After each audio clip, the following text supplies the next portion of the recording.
नमस्कार दोस्तों, स्वागत है आपका स्टडी फॉर सिविल सर्विसेज में। यदि स्टडी फॉर सिविल सर्विसेज के छात्र हैं तो ये वाला टेलीग्राम जरूर ज्वाइन करके रखिए। यूट्यूब चैनल में हमारे साथ है तो भी ये वाला टेलीग्राम ज्वाइन करना बहुत ज्यादा जरूरी है। सारे नोटिफिकेशन, सारे अपडेट, सारे मोस्ट इंपोर्टेंट पिक्स, सारा रिवीजन सब कुछ यहाँ पे बताया जाता है। टेस्ट को ध्यान से अटेम्प्ट करिए और बताइए कितना स्कोर आपने किया है, कितने सही किए हैं टोटल क्वेश्चन में से। सभी लोग अपना अपना स्कोर जरूर कमेंट करिए। देखिए ये हमारा एससीएस डेली क्विज चैनल है, इसमें डेली क्विज होती है, बिल्कुल फ्री में, इसको जरूर ज्वाइन कर लीजिएगा। ये हमारा इंस्टाग्राम का पेज है, इसको जरूर फॉलो कर लीजिएगा। Study for civil dot services करके अगर आप इंस्टाग्राम में सर्च करेंगे तो आपको मिल जाएगा। वीडियो के डिस्क्रिप्शन में इसकी लिंक दी हुई। इसमें आप स्टोरी सेक्शन जरूर देखते रहा करिए, प्लस इसमें हाईलाइट्स आते रहते हैं और प्लस पोस्ट आती रहती है, इनको जरूर फॉलो करते रहिए। Hello friends, welcome to study for civil services. दोस्तों, ये हमारे लोअर पीसीएस एग्जाम के लिए जो टेस्ट सीरीज चलाई गई थी उसका मॉक टेस्ट 1 है, फुल लेंथ टेस्ट है। यहाँ पर 200 क्वेश्चंस हैं। यहाँ पर आपको रीजनिंग, मैथ, साइंस, हिंदी और जीएस ये सारे पार्ट के क्वेश्चंस मिलेंगे। फ्रेंड्स, यहाँ पर मिनिमम 170 क्वेश्चन डिटेल में डिस्कस किए जाएंगे आज। ये सारी टेस्ट सीरीज़ आपके साथ यहाँ पर डिस्कस की जाएगी। ये टेस्ट सीरीज़ आप कह सकते हैं कि एक नया वीडियो सीरीज़ है, जिसमें लोअर पीसीएस मेंस का एग्जाम जो लोग दे रहे हैं, साथ ही साथ जो लोग यूपीपीएससी या फिर आरओ के एग्जाम्स को देने जा रहे हैं, उनके लिए ये सेक्शन बहुत ज़्यादा इंपॉर्टेंट है। मैं स्टार्टिंग में फ्रेंड्स बोल दे रहा हूँ कि यहाँ पर स्पीड में मेंटेन करके चलूँगा। आप लोग पूरे कॉन्सेंट्रेशन के साथ यहाँ पर बैठें और इस वीडियो सीरीज़ को देखें, ठीक है। जहाँ पर स्पीड धीमी करनी होगी वहाँ मैं स्पीड धीमी कर दूँगा, क्योंकि कंटेंट ज़्यादा है और टाइम लिमिटेशंस है। तो इसलिए यहाँ पर रीजनिंग का जो पोर्शन है उसको हम डिस्कस नहीं करेंगे। मैथ का जो पोर्शन है उसमें जो इंपॉर्टेंट सेक्शन है, जो ट्रिकी क्वेश्चन है, उनका मैं ट्रिक आपको बता दूंगा, ठीक है। लेकिन रीजनिंग का पोर्शन यहाँ पे डिस्कस नहीं करेंगे, ये मैं आपको इनिशियल में दिखा देता हूँ, ठीक है। इनको आप देख लो, आप आराम से स्क्रीनशॉट ले लेना वीडियो पॉज करके और इसको आराम से घर पे सॉल्व कर लेना। Okay friends, so let's start. तो ये है आपका पहला क्वेश्चन रीजनिंग का, ठीक है। दूसरा क्वेश्चन है, ये आपका तीसरा क्वेश्चन है, चौथा क्वेश्चन है, और इनका मैं आंसर्स भी आपको बता दे रहा हूँ। जल्दी जल्दी इनके आंसर्स मैं आपको बता दे रहा हूँ। पहले का आंसर है आपका सी, ठीक। दूसरे का आंसर है आपका बी। तीसरे क्वेश्चन का आंसर है आपका डी। चौथा क्वेश्चन है फ्रेंड्स, इसका आंसर है आपका ए, ठीक है। उसके बाद पांचवा क्वेश्चन है आपका, इसका आंसर है डी। पांचवें क्वेश्चन के बाद ये छठा क्वेश्चन है, छठा क्वेश्चन का आंसर है आपका सी। ये क्वेश्चंस के मैं आंसर बता रहा हूँ जल्दी जल्दी, इसको आप लोग घर पे सॉल्व कीजिएगा। बाकी अगर कोई प्रॉब्लम हो तो कमेंट सेक्शन में कमेंट जरूर कीजिएगा, ठीक है। कमेंट आप कर देंगे तो आंसर आपको क्लैरिफाई कर दिया जाएगा बाद में। अगर आपको सोल्यूशन में कोई प्रॉब्लम हुई तो सोल्यूशन दे दिया जाएगा नेक्स्ट वीडियो में, ठीक है। लेकिन वो पर्टिकुलर क्वेश्चन के लिए किया जाएगा, क्योंकि इतना टाइम है नहीं और वीडियो बहुत लेंदी हो जाएगा अगर सारे क्वेश्चन को हम लोग यहाँ पर अभी करेंगे। तो ये आपका 9th क्वेश्चन है, 9th क्वेश्चन का आंसर है सी। 9th क्वेश्चन के बाद फ्रेंड्स जो 10th क्वेश्चन है, 10th क्वेश्चन का आंसर है आपका ए, ठीक है। 10th के बाद आप 11th में चले जाइए, 11th क्वेश्चन का आंसर है आपका बी, ए आंसर है 11th का, ठीक है। 11th के बाद जो 12th क्वेश्चन है हमारा, 12th क्वेश्चन का आंसर है आपका सी, है ना। 12th क्वेश्चन का आंसर है बी आंसर है 12th क्वेश्चन का। इसके बाद आपका 13th क्वेश्चन है, 13th क्वेश्चन का आंसर है डी। उसके बाद है आपका 14th क्वेश्चन, 14th क्वेश्चन का आंसर है आपका ए। 14th के बाद जो आपका 15th क्वेश्चन है, 15th क्वेश्चन का आंसर है आपका डी, ठीक है। 15th क्वेश्चन का आंसर है डी। 16th क्वेश्चन है, इसका आंसर है 15 metre west, B. 17th question का आंसर है आपका सी, ठीक है। चोरी करने का कारण पूछेंगे। 17th के बाद आपका 18th क्वेश्चन है, 18th क्वेश्चन का आंसर है 18th क्वेश्चन का आंसर है आपका ए, ठीक है। 18th क्वेश्चन का आंसर है ए, ये आंसर है। उसके बाद आपका 19th क्वेश्चन है, 19th क्वेश्चन का आपका आंसर है इसमें बी।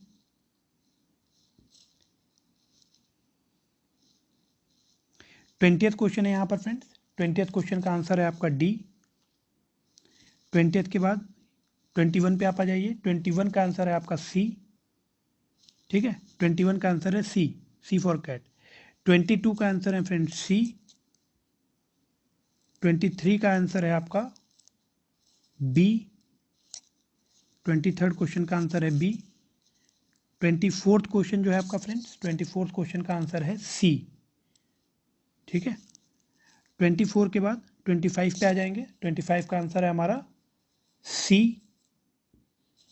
25 का आंसर है सी। उसके बाद है आपका 25 के बाद फ्रेंड्स हमारा 26 से स्टार्ट हो जाता है जीएस। तो अभी हम लोग जीएस सेक्शन को डिटेल में डिस्कस करेंगे और रीजनिंग के जितने भी क्वेश्चन आपको दिखाए गए हैं, स्क्रीनशॉट आपने ले लिया होगा, इसको आप लोग अपने आप से सॉल्व कीजिएगा और अगर कहीं कोई दिक्कत हो तो कमेंट सेक्शन में कमेंट कर दीजिएगा। तो फ्रेंड्स 26th क्वेश्चन जो हमारा है, ये आपका हड़प्पा सभ्यता के लोग निम्न में से किस धातु से परिचित नहीं थे, है ना। हड़प्पा सभ्यता में सेलखड़ी का आयात कहाँ से किया जाता था। तो आप देखेंगे कि जीएस के जितने क्वेश्चन है उसमें दो दो क्वेश्चन रखे गए हैं। तो एक बार इंग्लिश में मैं पढ़ देता हूँ। Which of the following metals the people of Harappan civilization were not familiar and from where the steatite imported in Harappan civilization. तो ध्यान रखिएगा फ्रेंड्स, जो ऑप्शन है आपके तांबा अफगानिस्तान, कांसा और ईरान, चांदी खुरसाना, लोहा और तापीशिया। तो ये दोनों क्वेश्चंस के आंसर लिखे हुए हैं यहाँ पे। हड़प्पा सभ्यता के लोग किस धातु से परिचित नहीं थे, people of Harappan civilization were not familiar with, तो इसका आंसर होगा लोहा या आयरन। और जो दूसरा क्वेश्चन है, हड़प्पा सभ्यता में सेलखड़ी या स्टेटाइट का इंपोर्ट कहाँ से होता था, तो इसका आंसर होगा आपका तापीशिया। ठीक है, तापीशिया इसका आंसर होगा। इसके बाद फ्रेंड्स अगला क्वेश्चन नंबर 27। मत्स्य महाजनपद की राजधानी कौन सी थी। तो 16 महाजनपद थे टोटल, जिसमें मत्स्य महाजनपद की राजधानी आपकी विराटनगर थी। और फिर दूसरा क्वेश्चन है कि किसके शासनकाल में तृतीय बौद्ध संगीत का आयोजन किया गया। तो फ्रेंड्स जो थर्ड बुद्धिस्ट काउंसिल थी, इसका आयोजन अशोक के काल में किया गया था। आपको याद होगा इसका एक कोड है AKAK, है ना। पहली बुद्धिस्ट काउंसिल अजातशत्रु के टाइम पे, दूसरी काल अशोक के टाइम पे, जो थर्ड बुद्धिस्ट काउंसिल थी वो आपकी अशोक के टाइम पर हुई थी, और चौथी बुद्धिस्ट काउंसिल आपकी कनिष्क के टाइम पर हुई थी। ठीक है, अगर पूरा कोड आपको देखना है तो पूरा कोड है इसका MSMV AKAK RVPK। MSMV ये आपके उन लोगों को दिखा रहे हैं जिन्होंने अध्यक्षता की थी। ठीक है, उसके बाद जो AKAK है वो किनके शासनकाल में हुआ था, और RVPK, R फॉर आप कह सकते हैं Rajagiri, P for Pataliputra, V for Vaishali and P for RVPK।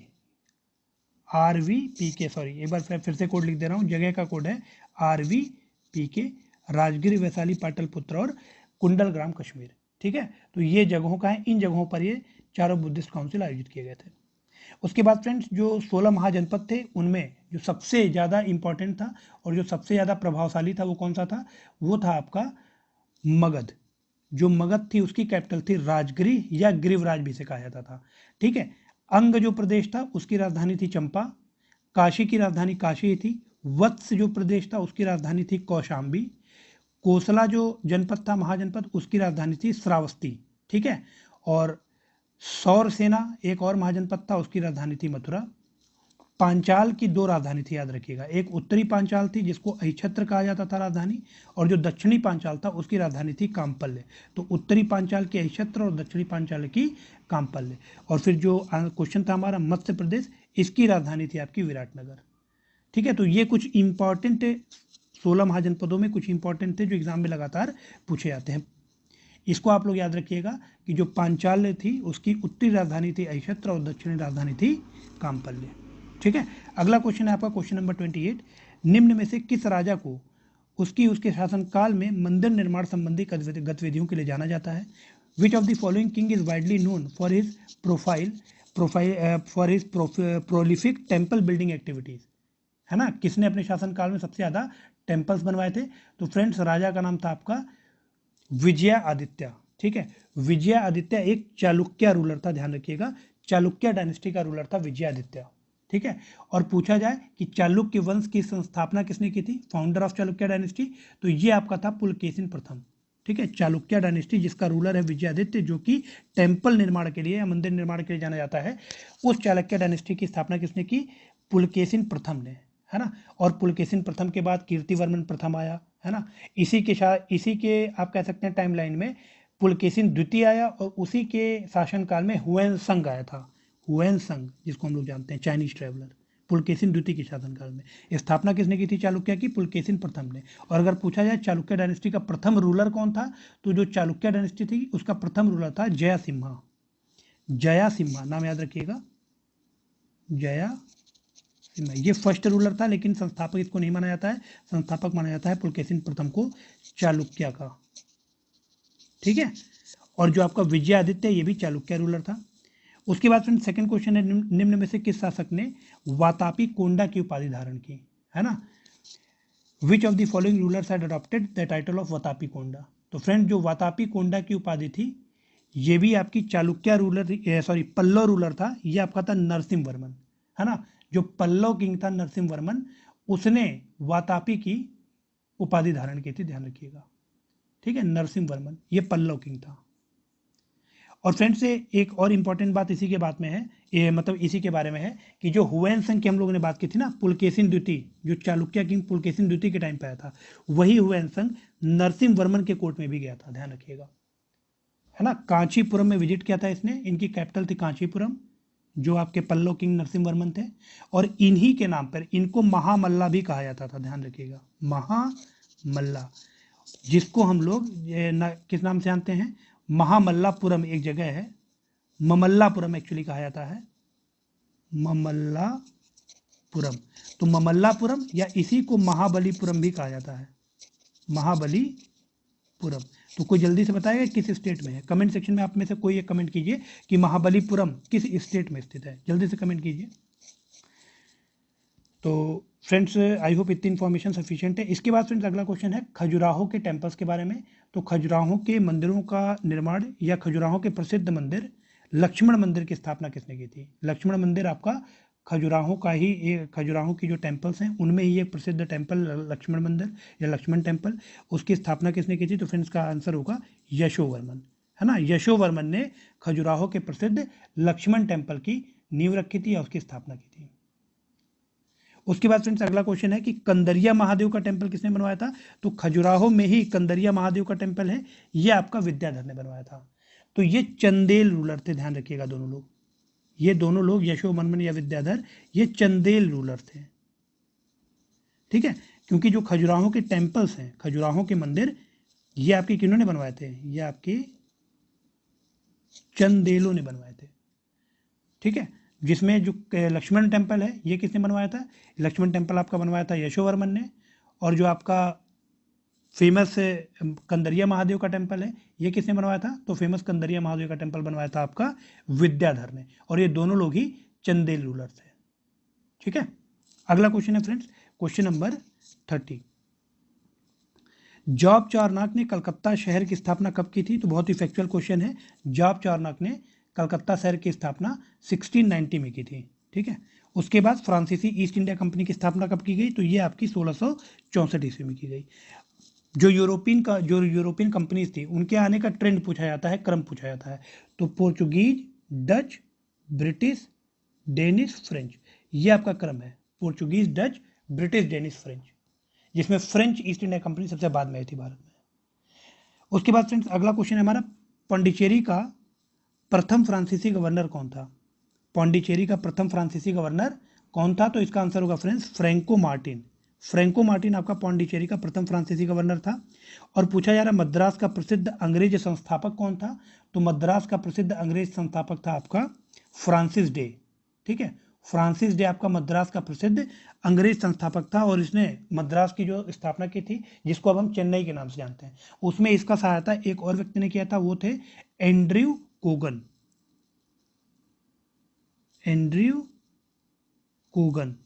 Andrew Kogan और फ्रांसिस डे ने मिल करके मद्रास की स्थापना की थी।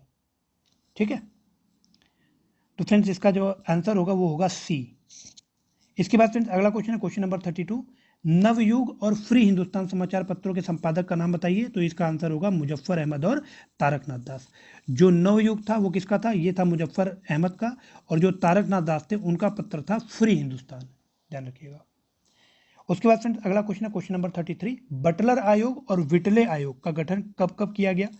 तो Butler commission and Whitley commission been formed. तो बटलर आयोग का गठन फ्रेंड्स कब हुआ था? बटलर आयोग का गठन हुआ था 1927 में। बटलर आयोग का गठन क्यों किया गया था?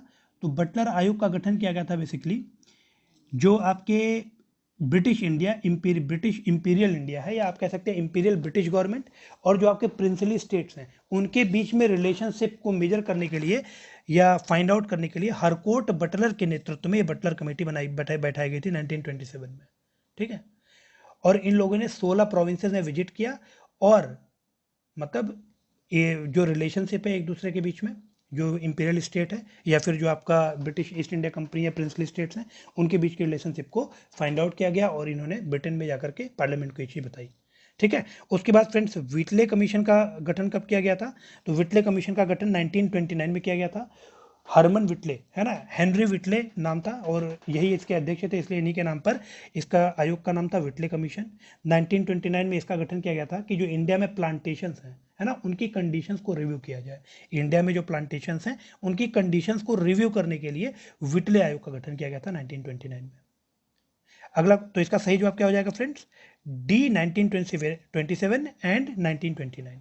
1927 में आपका बटलर कमीशन और व्हिटले कमीशन था 1929 में। बहुत इंपॉर्टेंट है, एग्जाम में कई बार पूछा गया। भारतीय राष्ट्रीय कांग्रेस का देश की स्वतंत्रता के पूर्व अंतिम सत्र कहां पर आयोजित हुआ और इस अधिवेशन की अध्यक्षता किसने की? अंतिम सत्र की अध्यक्षता किसने की? तो फ्रेंड्स का सही जवाब होगा मेरठ, जेबी कृपलानी। जो लास्ट सेशन हुआ था इंडियन नेशनल कांग्रेस का वो हुआ था 1946 में, याद रखिएगा। ठीक है, तो 1946 में जो लास्ट सेशन हुआ था उसकी अध्यक्षता किसने की थी? जेबी कृपलानी ने। इंडिपेंडेंस से पहले ये लास्ट सेशन था कांग्रेस का। और जेबी कृपलानी किसके हस्बैंड हैं? जेबी कृपलानी हस्बैंड है सुचिता कृपलानी के। सुचिता कृपलानी कौन है? उत्तर प्रदेश की पहली वुमेन चीफ मिनिस्टर। ठीक है, उत्तर प्रदेश की पहली जो वुमेन चीफ मिनिस्टर बनते हैं सुचिता कृपलानी, उनके हस्बैंड हैं जेबी कृपलानी। अब कांग्रेस के कुछ इंपॉर्टेंट सेशन हैं, जैसे 1924 का सेशन क्यों जाना जाता है? बेलगाम अधिवेशन कहा जाता है। 1924 का जो सेशन है बेलगाम अधिवेशन, क्योंकि इस इकलौते सेशन की अध्यक्षता महात्मा गांधी जी ने की थी। 1925 का कानपुर सेशन था, इसी के जस्ट बाद उसकी अध्यक्षता सरोजनी नायडू ने की थी। तो आप कह सकते हैं फर्स्ट इंडियन वुमेन प्रेसिडेंट थी वो, first Indian women president Sarojini Naidu. ये कब की थी? 1925 में कानपुर सेशन को।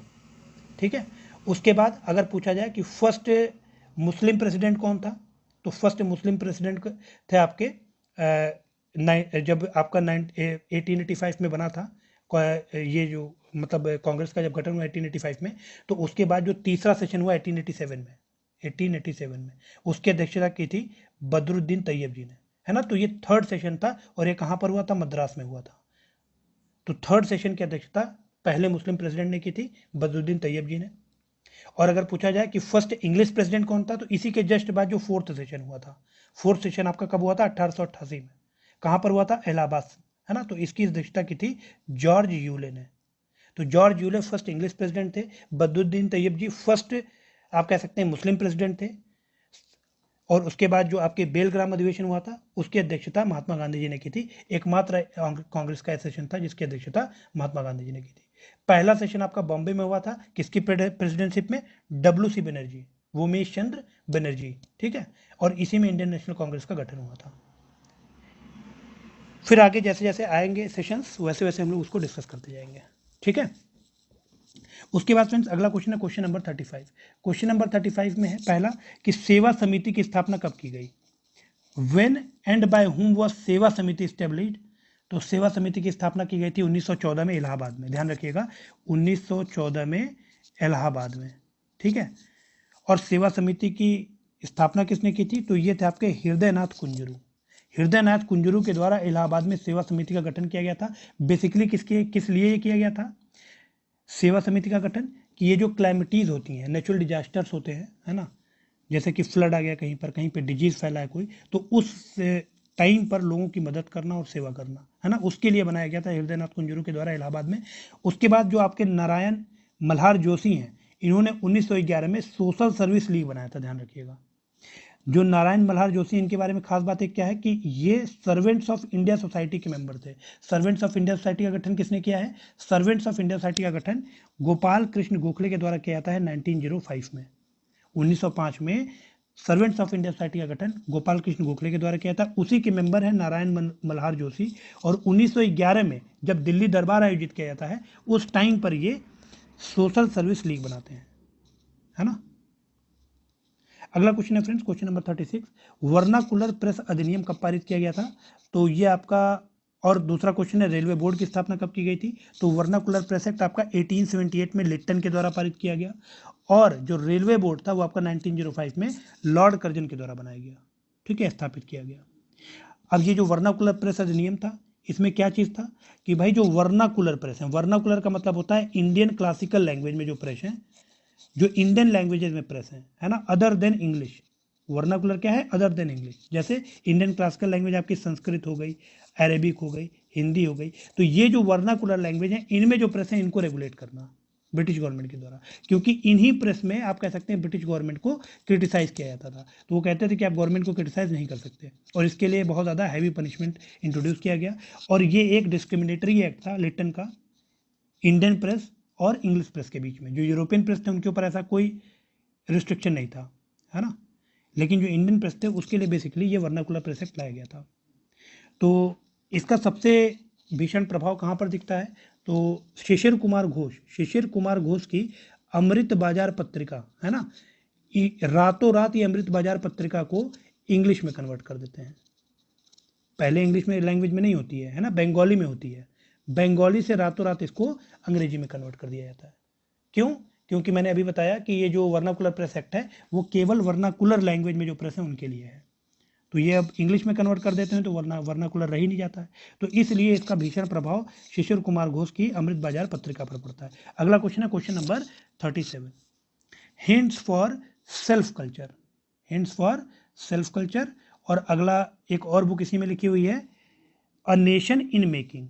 Hints for self culture and a nation in making, ये किसकी बुक्स हैं? तो फ्रेंड्स का सही जवाब होगा लाला हरदयाल और Surendranath Banerjee. Hints for self culture Lala Hardayal की है और सुरेंद्रनाथ बनर्जी की क्या है? अ नेशन इन मेकिंग, ठीक है। उसके बाद फ्रेंड्स अगला क्वेश्चन है क्वेश्चन नंबर 38, अंतरराष्ट्रीय धान शोध संस्थान कहाँ पर स्थापित किया गया है? विश्व में सबसे बड़ा नारियल उत्पादक देश कौन सा है?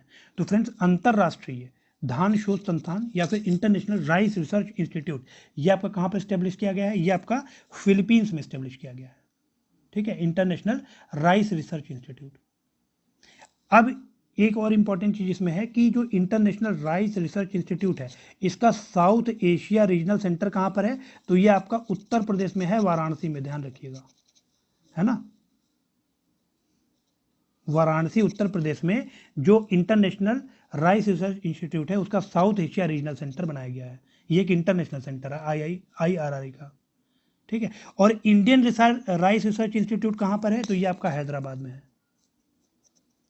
इंडियन राइस रिसर्च इंस्टीट्यूट ये आपका हैदराबाद में है। उसके बाद फ्रेंड जो दूसरा क्वेश्चन था कि विश्व में नारियल का सबसे बड़ा उत्पादक देश कौन सा है? तो ये आपका इंडोनेशिया है, ध्यान रखिएगा, ठीक है। अगला क्वेश्चन है फ्रेंड्स, माउंट शास्ता ज्वालामुखी और कोटापैक्सी ज्वालामुखी किन देशों में अवस्थित है? तो माउंट शास्ता ज्वालामुखी जो है यह आपका नॉर्थ अमेरिका में कैस्केड रेंज है, कैस्केड रेंज आप कह सकते हैं, जो गल्फ ऑफ कैलिफोर्निया है ना, जैसे ये आपका ऐसे आता है, ठीक है, ये आपका नॉर्थ अमेरिका है।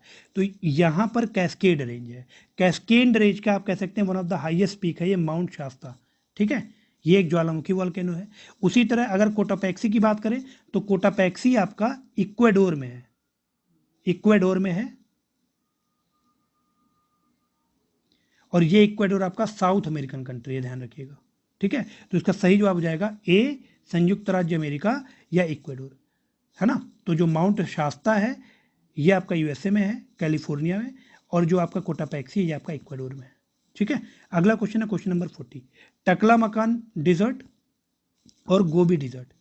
टकलामकान डिजर्ट और गोबी डिजर्ट कहाँ पर है? तो टकलामकान आपका चाइना में है और गोबी का मरुस्थल आपका मंगोलिया में है, ध्यान रखिएगा, ठीक है। तो इसका सही आंसर क्या हो जाएगा? China and Mongolia. केंद्रीय बजट 2020-21 में कुल व्यय पिछले सत्र 2019-20 में हुए कुल व्यय का कितना प्रतिशत है?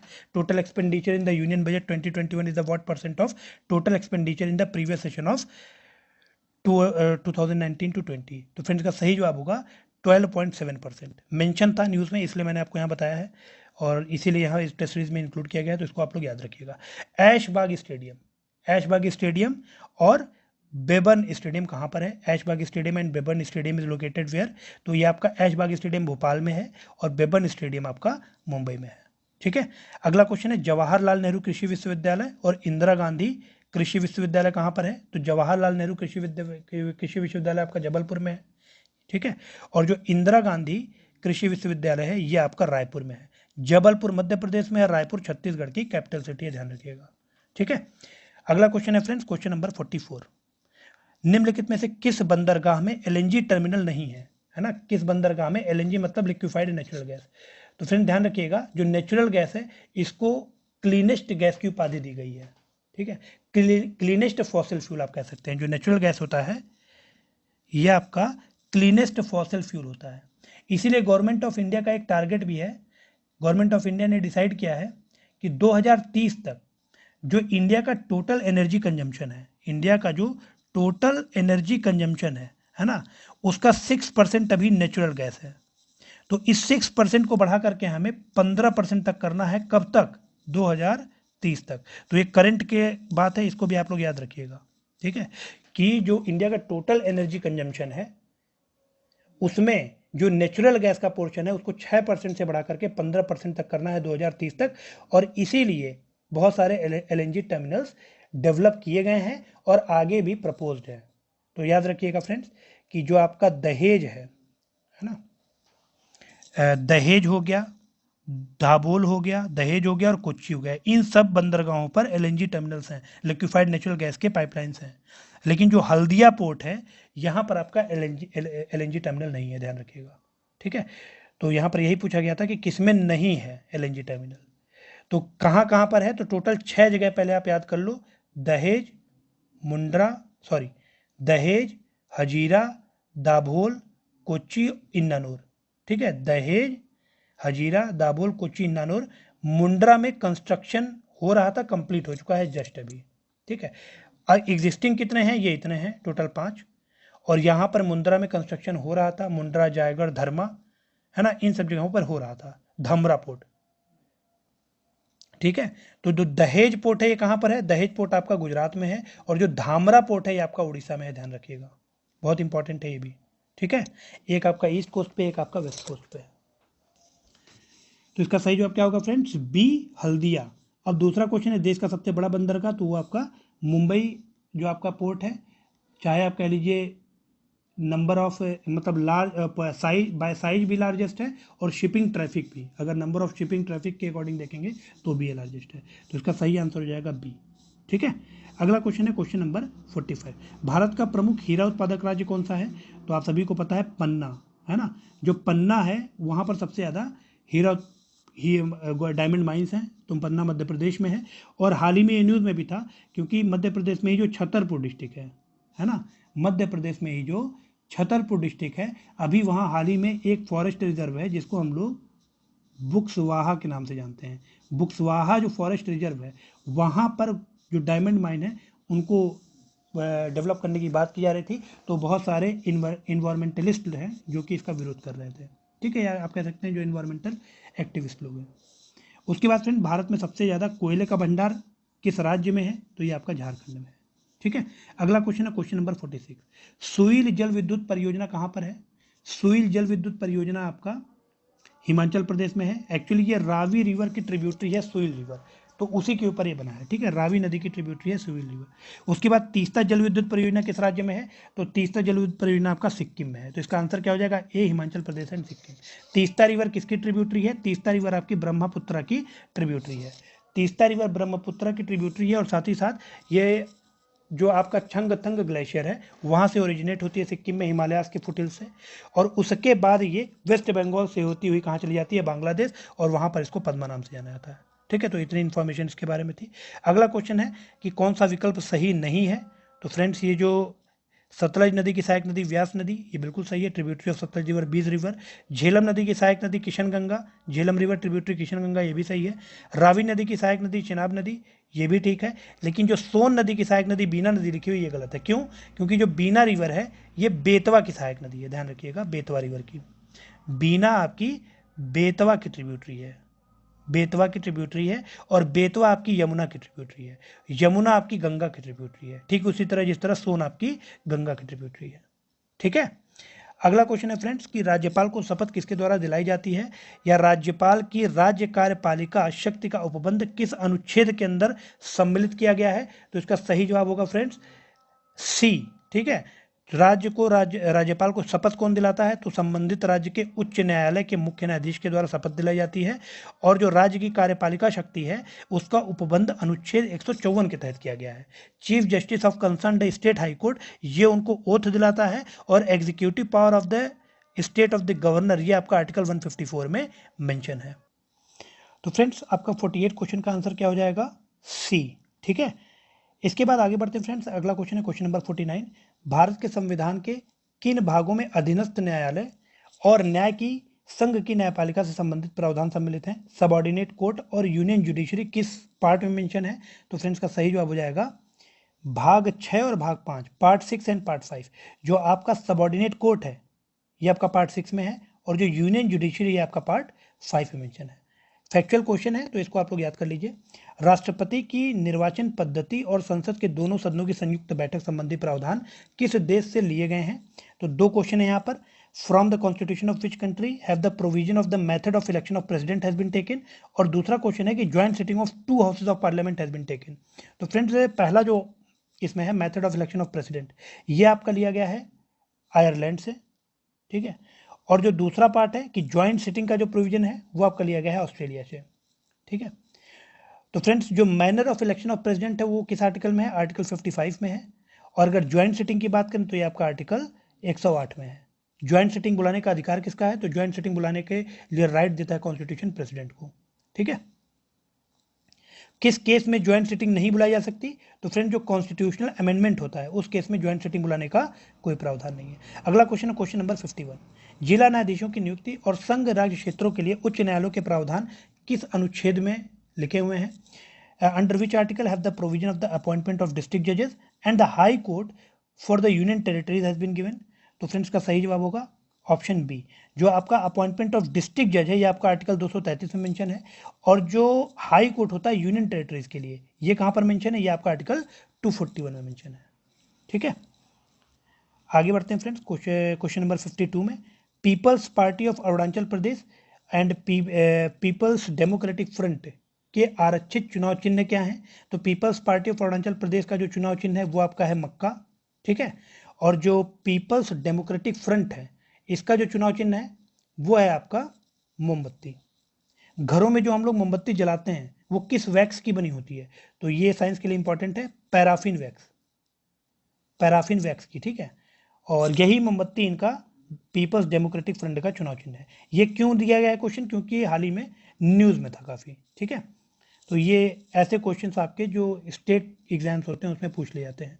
किस संशोधन अधिनियम के द्वारा लोकसभा की सीटों की संख्या 525 से बढ़ाकर के 545 कर दी गई थी। By which amendment act the number of Lok Sabha seats increased from 525 to 545।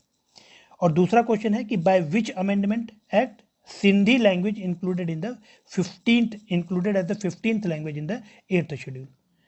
तो सिंधी भाषा को किस संविधान संशोधन के द्वारा 8वीं अनुसूची की 15वीं भाषा के रूप में शामिल किया गया। तो फ्रेंड्स का सही जवाब होगा सी, ऑप्शन सी इसका राइट आंसर होगा। जो आपका लोकसभा की सीटों की संख्या है वो 525 से बढ़ा करके 545 किस संशोधन के द्वारा की गई, 31st कॉन्स्टिट्यूशन अमेंडमेंट के द्वारा। और जो सिंधी भाषा है उसको आपके 21वें संविधान संशोधन अधिनियम के द्वारा भारतीय संविधान में या 8वीं आप कह सकते हैं अनुसूची में 15वीं भाषा के रूप में ऐड किया गया था। ठीक है। बोडो, डोगरी, मैथिली और संथाली 2002 में सबसे लेटेस्ट एडिशन है, आप कह सकते हैं 92nd कॉन्स्टिट्यूशन अमेंडमेंट एक्ट के द्वारा। 92वां जो संविधान संशोधन अधिनियम था 2002 का, उसके द्वारा बोडो, डोगरी, मैथिली, संथाली को 8वीं अनुसूची में ऐड किया गया था। ये सबसे लेटेस्ट एडिशन था लैंग्वेज के केस में। ठीक है। अगला क्वेश्चन है क्वेश्चन नंबर 54। सतकोशिया गॉर्ज वन्यजीव अभ्यारण्य। ठीक है, ध्यान से देखिएगा, इंपॉर्टेंट क्वेश्चन है कि जो आपका सतकोशिया गॉर्ज वन्यजीव अभ्यारण्य है ना, ये कहाँ पर है, और ताल कवेरी वन्यजीव अभ्यारण्य, दोनों के बारे में पूछा, सतकोशिया गॉर्ज और ताल कवेरी। तो ध्यान रखिएगा, जो ताल कवेरी है ये तो आपका उड़ीसा कर्नाटक में है। ठीक ठीक है। ताल कावेरी वन्य जीव अभयारण्य मतलब जो ताला कावेरी वाइल्ड लाइफ सेंचुरी है, ये आपका कहाँ पर है? ये आपका कर्नाटक में है। लेकिन जो सतकोसिया गौर्ज वन्य जीव अभयारण्य है, ये आपका उड़ीसा में है। ठीक है, उड़ीसा में ध्यान रखिएगा, सतकोसिया गौर्ज जो वन्य जीव अभयारण्य है, यहाँ पर एक सतकोसिया टाइगर रिजर्व भी है। ठीक है, अब ये सतकोसिया इसका नाम क्यों पड़ा? क्योंकि जो उड़ीसा में महानदी रिवर है और वहाँ पे 7 माइल तक आप कह सकते हैं, जो ये वाइल्ड लाइफ सेंचुरी, इसमें 7 माइल्स तक ये रिवर बहती है, इसलिए इसी के नाम पर इसका सतकोसिया गौर्ज वन्य जीव अभयारण्य नाम पड़ गया। ठीक है, तो सतकोसिया नाम पड़ने का रीजन क्या था? सतकोसिया नाम पड़ने का रीजन मैंने आपको बता दिया है। ठीक है, कि महानदी रिवर 7 कोस तक बहती है, ध्यान रखिएगा, इसलिए इसका नाम सतकोसिया पड़ गया था। अगला क्वेश्चन है फ्रेंड्स, क्वेश्चन नंबर 55। लॉयड वनस्पति उद्यान और वेल्यानी कृषि विश्वविद्यालय कहाँ पर स्थित है? तो फ्रेंड्स, जो लॉयड वनस्पति उद्यान है ना, या जो लॉयड बॉटेनिकल गार्डन है, ये आपका दार्जिलिंग में है। और जो वेल्यानी कृषि विश्वविद्यालय है, या फिर आप कह सकते हैं वेल्यानी एग्रीकल्चर यूनिवर्सिटी, ये आपका तिरुवनंतपुरम में है। ठीक है, फैक्चुअल क्वेश्चन है, ऐसे क्वेश्चन एग्जाम में पूछे जाते हैं, तो इनको आपको विशेष ध्यान में रखना है। अगला क्वेश्चन है फ्रेंड्स, क्वेश्चन नंबर 56। पापीकोंडा राष्ट्रीय उद्यान कहाँ पर स्थित है? और कोराव द्वीप समुद्री संरक्षित क्षेत्र कहाँ पर अवस्थित है? तो फ्रेंड, जो पापीकोंडा है, ये आपका आंध्र प्रदेश में है। पापीकोंडा जो नेशनल पार्क है, ये आपका आंध्र प्रदेश में है। जो नॉर्दर्न गोदावरी डिस्ट्रिक्ट है और जो सदर्न गोदावरी डिस्ट्रिक्ट है, वहीं पर स्थित है ये पापीकोंडा राष्ट्रीय उद्यान। तो आप कह सकते हैं यहाँ से कौन सी रिवर बहती है? तो इससे हो करके गोदावरी रिवर जाती है। देखिए, रिवर्स भी बहुत इंपॉर्टेंट होती हैं with respect to national park. जैसे सतकोशिया वन्य जीव अभयारण्य था, तो वहां से आपकी महानदी बह रही थी। पापीकोंडा राष्ट्रीय उद्यान आंध्र प्रदेश में है, यहाँ से आपकी गोदावरी रिवर बहती है। उसके बाद फ्रेंड, जो कोराव द्वीप है ना, इसको कोराव आइलैंड भी कहता है, Koraon island marine protected area भी कहा जाता है। ये आपका कहाँ पर है? तो ये आपका गोवा में है। गोवा में एक रिवर बहती है मांडवी, है ना, जो मांडवी रिवर है, आप कह सकते हैं उसी में ये आपका प्रोटेक्टेड एरिया मौजूद है, या Koraon island marine protected area मौजूद है। ठीक है, और इसका निर्माण कब किया गया था? इसकी स्थापना हुई थी 1988 में। जो कोराव द्वीप प्रोटेक्टेड एरिया है, संरक्षित क्षेत्र है, कहाँ पर है? गोवा में मांडवी रिवर पे। ठीक है, अगला क्वेश्चन है क्वेश्चन नंबर 57। सत्यमंगलम बाघ आरक्षित क्षेत्र और कवाल बाघ आरक्षित क्षेत्र कहाँ पर स्थित है? तो फ्रेंड्स, जो सत्यमंगलम बाघ आरक्षित क्षेत्र है, ये आपका तमिलनाडु में है। ठीक है, सत्यमंगलम टाइगर रिजर्व ये आपका तमिलनाडु में है। और जो कवाल बाघ आरक्षित क्षेत्र है, ये आपका तेलंगाना में है। तो कवाल कहाँ पर है? तेलंगाना में है। यहाँ से कौन सी रिवर होकर के बहती है? तेलंगाना में कवाल बाघ आरक्षित क्षेत्र से आपकी कदम रिवर होकर के बहती है। अब जल्दी से कमेंट सेक्शन में आप लोग कमेंट कीजिएगा कि कदम रिवर किस रिवर की ट्रिब्यूटरी है? Kadam river is the tributary of which river, या फिर किस नदी की सहायक नदी है? उसके बाद फ्रेंड्स, अगला क्वेश्चन है यहाँ पर क्वेश्चन नंबर 58। पॉइंट कलीमर और हरीके, है ना, ध्यान से देखिएगा, पॉइंट कलीमर और हरीके वेटलैंड के बारे में क्वेश्चन है। तो पॉइंट कलीमर कहाँ पर है, और जो हरीके आर्द्रभूमि है, पॉइंट कलीमर और हरीके को कब कब शामिल किया गया था, और ये कहाँ पर स्थित है, ये क्वेश्चन है। तो फ्रेंड्स, आपका जो पॉइंट कलीमर है, ये आप कह सकते हैं कि ये आपका है तमिलनाडु में। 2002 में इसको इस्टेब्लिश किया गया था। ठीक है, पॉइंट कलीमर को तमिलनाडु में। और जो आपका हरीके है, हरीके आपका पंजाब में है, ध्यान रखिएगा। ठीक है, ये दोनों ही रामसर वेटलैंड है। टोटल 46 रामसर वेटलैंड साइट्स हैं, याद रखिएगा, टोटल 46 रामसर वेटलैंड साइट है। ठीक है, अगर इंडिया में पूछा जाए कि टोटल कितने रामसर वेटलैंड साइट है, तो टोटल आपके 46 रामसर वेटलैंड साइट्स हैं। ठीक है, अगला क्वेश्चन है फ्रेंड्स क्वेश्चन नंबर 59। निम्न में से किस पदार्थ का उपयोग कीटनाशक के रूप में किया जाता है? निम्न में से किस पदार्थ का उपयोग प्लास्टिक फोम के निर्माण में विरंजक कार्य के रूप में किया जाता है? दो क्वेश्चन है। Which of the following substance is used as pesticide and which of the following substance is used as bleaching agent in plastic foam manufacturing? तो ध्यान रखिएगा फ्रेंड्स, जो आपका मिथाइल ब्रोमाइड होता है, मिथाइल ब्रोमाइड, इसका यूज पेस्टिसाइड्स के रूप में किया जाता है। और जो हाइड्रोक्लोरोफ्लोरोकार्बन होता है, इसका यूज ब्लीचिंग एजेंट के रूप में किया जाता है प्लास्टिक फोम को बनाने में।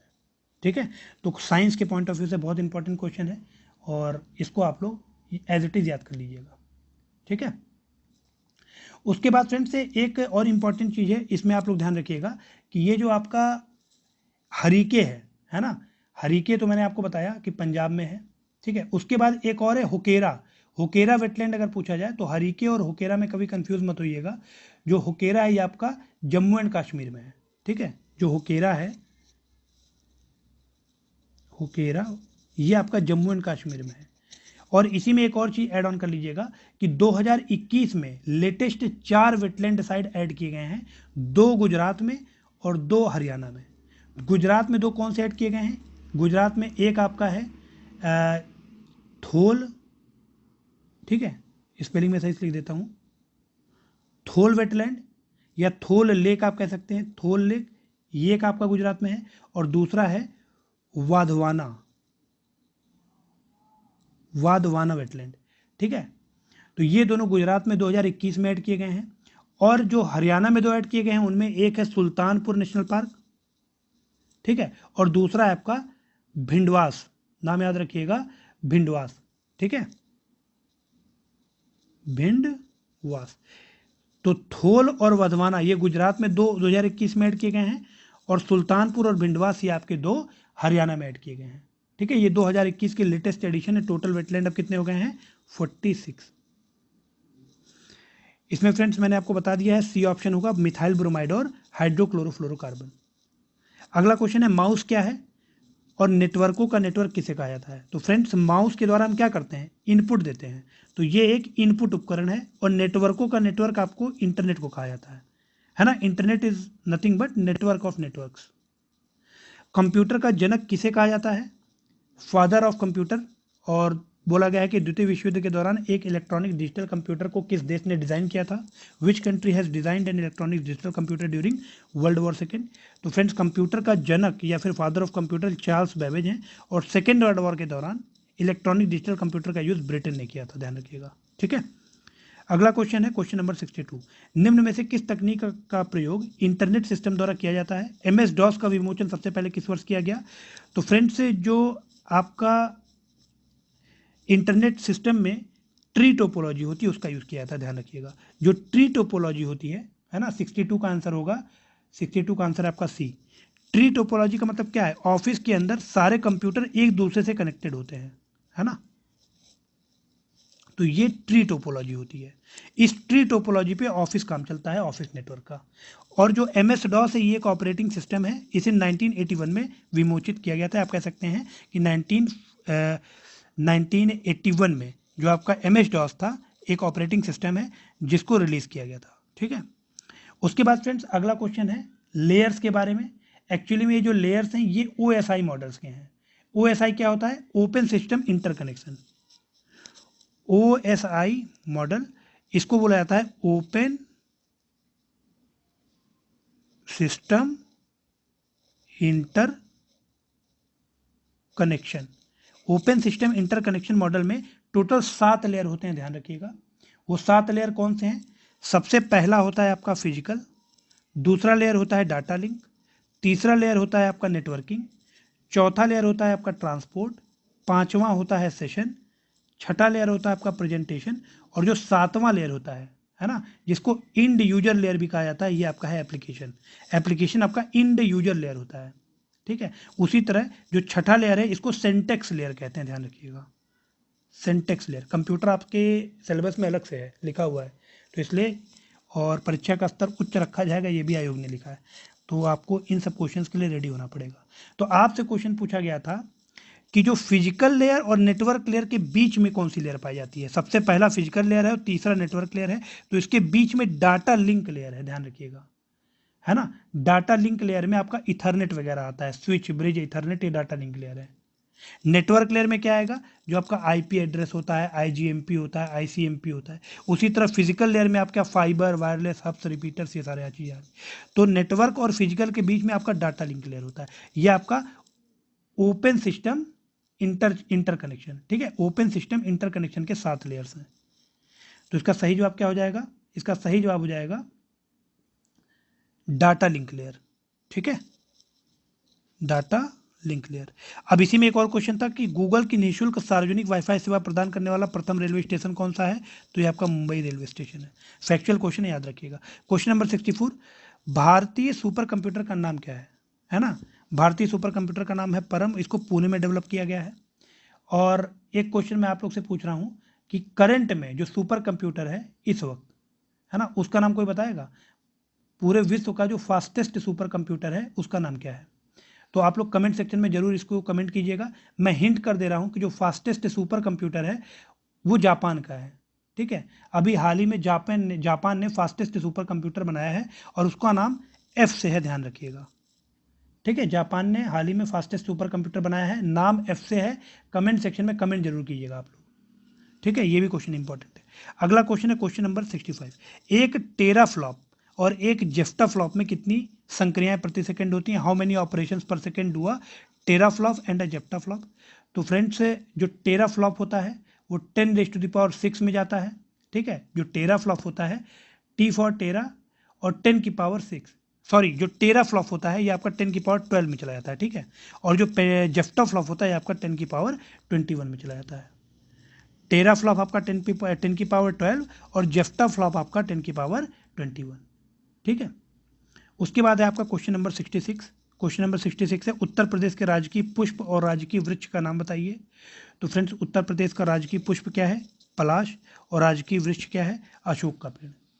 ठीक है, यूपी का राजकीय जो पुष्प है वो है पलाश, और जो राजकीय आप कह सकते हैं पेड़ है वो है अशोक का पेड़।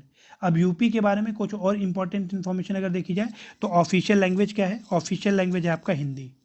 ठीक है, इसके अलावा उर्दू, अवधी, बुंदेली, भोजपुरी, ये सारी लैंग्वेजेस हैं। ऑफिशियल लैंग्वेज आपका हिंदी है। सेक्स रेशियो यूपी का कितना है? 912 पर 1000, ये आपका यूपी का सेक्स रेशियो है। लिटरेसी रेट कितना है? 69.72%। उसी में अगर मेल लिटरेसी की बात की जाए तो 79.24%। फीमेल लिटरेसी आपकी 59.26%। ठीक है, यूपी का जो हाई कोर्ट है वो आपका इलाहाबाद हाई कोर्ट लगता है। जो आपका लखनऊ है वो बेंच है इसी का, इलाहाबाद हाई कोर्ट का। टोटल जिले कितने हैं? तो 75 जिले हैं यूपी में। सिटीज और टाउन्स मिलाकर के 915 हैं। ये छोटी छोटी जानकारियां हैं जो आपको पता होनी चाहिए।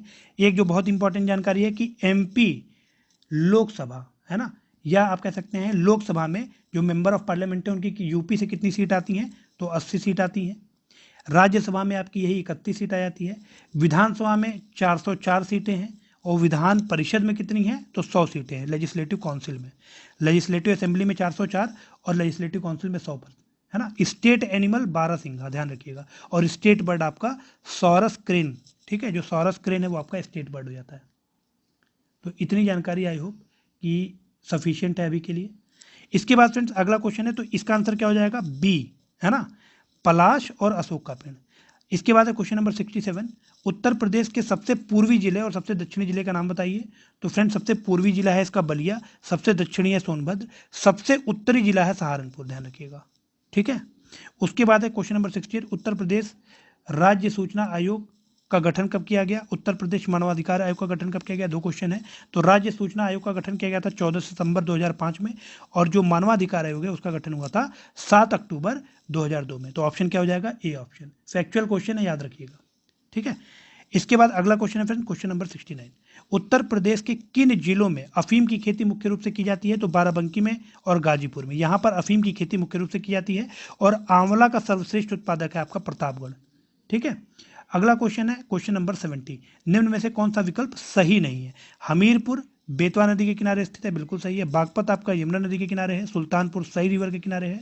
जो बांदा है वो आपका, सॉरी, सुल्तानपुर आपका सई नदी के किनारे, ये गलत हो जाएगा, है ना। बांदा तो केन नदी के किनारे ही है, लेकिन सुल्तानपुर आपका सई नदी के किनारे नहीं है, बल्कि ये गोमती रिवर के किनारे है ना। सुल्तानपुर आपका गोमती नदी के किनारे है। सई नदी गोमती नदी की ही सहायक नदी है, मतलब ट्रिब्यूटरी है। जो सई रिवर है वो गोमती की, सई रिवर गोमती की ट्रिब्यूटरी है, गोमती गंगा की ट्रिब्यूटरी है, ध्यान रखिएगा। ठीक है, अगला क्वेश्चन है क्वेश्चन नंबर 71, उत्तर प्रदेश राज्य विद्युत परिषद, मतलब Uttar Pradesh state electricity council और Uttar Pradesh electricity regulatory commission का गठन कब कब हुआ है? राज्य विद्युत परिषद और राज्य विद्युत नियामक आयोग, इनका गठन कब कब हुआ है? तो 1959 और 1998। 1998 में Uttar Pradesh electricity regulatory commission बनाया गया, और जो उत्तर प्रदेश राज्य विद्युत परिषद है, स्टेट इलेक्ट्रिसिटी काउंसिल, ये आपका 1959 में बनाया गया। अगला क्वेश्चन है क्वेश्चन नंबर 72, निम्न में से कौन सा विकल्प सही नहीं है? यूरेनियम और प्लेटिनम बिल्कुल ललितपुर से इनके भंडार हैं, है ना, ललितपुर में भंडार मौजूद है। जिप्सम झांसी और हमीरपुर में है। मैग्नेसाइट बांदा चंदौली में है। सैंड स्टोन आपका महोबा और सोनभद्र लिखा है, महोबा में सैंड स्टोन नहीं पाया जाता है, तो डी ऑप्शन आपका गलत हो जाएगा। ठीक है, अगला क्वेश्चन है फ्रेंड्स कि निम्नलिखित में से किस राज्य के मुख्यमंत्री ने धिया दी लोहड़ी और बसेरा योजना लॉन्च की? विच of the following states chief minister has launch धिया दी लोहड़ी एंड बसेरा स्कीम? तो पंजाब के जो कैप्टन अमरिंदर सिंह हैं, हाल ही में ये न्यूज़ में भी अभी रहे हैं, है ना, क्यों है आप सभी को पता है, तो इसलिए इन्होंने ये दोनों स्कीम लॉन्च की थी, ध्यान रखिएगा। 74 आपका है कि हाल ही में किस राज्य सरकार के द्वारा ड्रैगन फ्रूट का नाम बदलकर कमलम रख दिया गया? तो गुजरात के द्वारा जो ड्रैगन फ्रूट है उसका नाम बदलकर कमलम कर दिया गया, ध्यान रखिएगा। ठीक है, और जो ड्रैगन फ्रूट है ये आपका विटामिन सी में रिच होता है। 2 फरवरी 2021 को विश्व आर्द्र भूमि दिवस मनाया जाता है, और इस दिवस की मुख्य विषय क्या था? तो इसका मुख्य विषय था आर्द्र भूमि और जल, वेटलैंड एंड वाटर। जो वेटलैंड वर्ल्ड वेटलैंड डे है आपका 2 फरवरी को मनाया जाता है, और इसका थीम था वेटलैंड्स एंड वाटर। अगला क्वेश्चन है क्वेश्चन नंबर 76, किस पंचवर्षीय योजना में खाद्य सुरक्षा मिशन को शुरू किया गया था? तो खाद्य सुरक्षा मिशन आपका शुरू किया गया है 11वीं पंचवर्षीय योजना में, और आगत निर्गत मॉडल जो इनपुट आउटपुट मॉडल है ये आपका 6ठी पंचवर्षीय योजना से रिलेटेड है। अगला क्वेश्चन है क्वेश्चन नंबर 77, कोस्पी शेयर मूल्य सूचकांक और मिप्टिल शेयर मूल्य सूचकांक ये कहाँ से रिलेटेड है? कोस्पी स्टॉक प्राइस इंडेक्स और मिप्टिल स्टॉक प्राइस इंडेक्स, ये आपका मिप्टिल इटली का है, और जो कोस्पी है ये आपका कोरिया का है, ध्यान रखिएगा। ठीक है, तो सही आंसर हो जाएगा इसका डी। ठीक है, अगला क्वेश्चन है क्वेश्चन नंबर 78, भारतीय आयात निर्यात बैंक की स्थापना कब की गई? जो इंपोर्ट एक्सपोर्ट बैंक है ये आपका 1 जनवरी 1982 में स्थापना की गई थी। मुख्यालय इसका लखनऊ में है, ध्यान रखिएगा। उत्तर प्रदेश की राजधानी लखनऊ में इसका हेडक्वार्टर मौजूद है। स्वरोजगारों के लिए ग्रामीण युवकों के प्रशिक्षण के कार्यक्रम को कब शुरू किया गया, और स्वच्छ भारत मिशन का स्टार्टिंग कब की गई? तो जो स्वरोजगार है या फिर जो ट्रेनिंग फॉर रूरल यूथ है फॉर सेल्फ एम्प्लॉयमेंट, ये आपका स्टार्ट किया गया था 15 अगस्त, है ना, 1979 में। 15 अगस्त 1979 में training for rural youth for self employment start हुआ। स्वच्छ भारत मिशन आपका 2 अक्टूबर 2014 से स्टार्ट किया गया गांधी जयंती के दिन से। अर्थव्यवस्था के क्षेत्र से संबंधित कौन सा विकल्प सही नहीं है, है ना? तो प्राथमिक क्षेत्र में कृषि वानिकी व्यापार, यही गलत हो जाएगा क्योंकि व्यापार नहीं होता है इसमें। ठीक है, जो भी रॉ मटेरियल्स इंडस्ट्रीज होती हैं वो आपकी प्राथमिक क्षेत्र में आ जाती हैं, जैसे आपका कृषि हो गया, एनिमल हस्बेंड्री हो गई, ये सारा आपका प्राथमिक, माइनिंग हो गया, ये आपका प्राइमरी सेक्टर है। ठीक है, बाकी सारा सही है। अगला क्वेश्चन है क्वेश्चन नंबर 81, व्यय कर, समाप्ति कर और सीमा कर को कब लागू किया गया था? तो व्यय कर समाप्ति कर ये आपके 1957 में लागू हुए थे, और जो सीमा कर है कस्टम टैक्स ये आपका 1962 में लागू किया गया था। ठीक है, अगला क्वेश्चन है question number 82, economic intelligence unit द्वारा लोकतंत्र सूचकांक 2020 जारी किया गया है। ठीक है, लोकतंत्र सूचकांक 2020 जारी किया गया है, और इसका शीर्षक था democracy in sickness and in health, democracy in sickness and in health. तो इसमें भारत का पूछ रहा है कि कौन सा स्थान था फ्रेंड्स, जो ये लिस्ट जारी किया गया था इसमें भारत का स्थान था 53rd। याद रखिएगा कि इकोनॉमिक इंटेलिजेंस यूनिट के द्वारा जो डेमोक्रेसी इंडेक्स 2020 जारी किया गया था, थीम था democracy in sickness and in health, और भारत की रैंकिंग थी 53। टॉप किसने किया था? नॉर्वे ने किया था, ध्यान रखिएगा। ठीक है, अगला क्वेश्चन है 83, स्पेस एक्स ने पहले first all civil mission to space launch करने की घोषणा की, बिल्कुल सही है। पाकिस्तान ने 3 फरवरी 2021 को गजनवी का सफल परीक्षण किया है, बिल्कुल सही बात है। तो दोनों स्टेटमेंट सही है, C1 एंड 2। किस देश को संयुक्त राष्ट्र आर्थिक और सामाजिक परिषद के सदस्य के रूप में 2022 से 24 के लिए चुना गया है? तो भारत को चुना गया है United Nations economic and social council के लिए। यह 57 मेंबर काउंसिल है, यहाँ पर भारत को चुना गया है 2022 से 2024 के लिए। तो अगला क्वेश्चन है क्वेश्चन नंबर 85, भारतीय मौसम विभाग IMD के अनुसार देश का पहला आंधी तूफान अनुसंधान केंद्र, तो thunderstorm research test bed कहाँ पर स्थापित किया जाएगा कंट्री का पहला? तो ये आपका उड़ीसा बालासोर डिस्ट्रिक्ट में, ध्यान रखिएगा। ठीक है, उड़ीसा बालासोर ऑप्शन हो जाएगा इसका बी ऑप्शन करेक्ट होगा। अगला क्वेश्चन है क्वेश्चन नंबर 86, नीचे दिए गए कृषि विश्वविद्यालयों में किसे एक विश्वविद्यालय को श्रेणी में चांसलर अवार्ड, है ना, विश्वविद्यालयों की श्रेणी में चांसलर अवार्ड 2020 के लिए चुना गया है? तो which among the following agriculture universities has been selected for the chancellor award 2020? तो केरला एग्रीकल्चर यूनिवर्सिटी है, इसको चुना गया है, ध्यान रखिएगा, इंपॉर्टेंट क्वेश्चन है। Centre for science and environment, centre for science and environment, ये जारी किया गया है।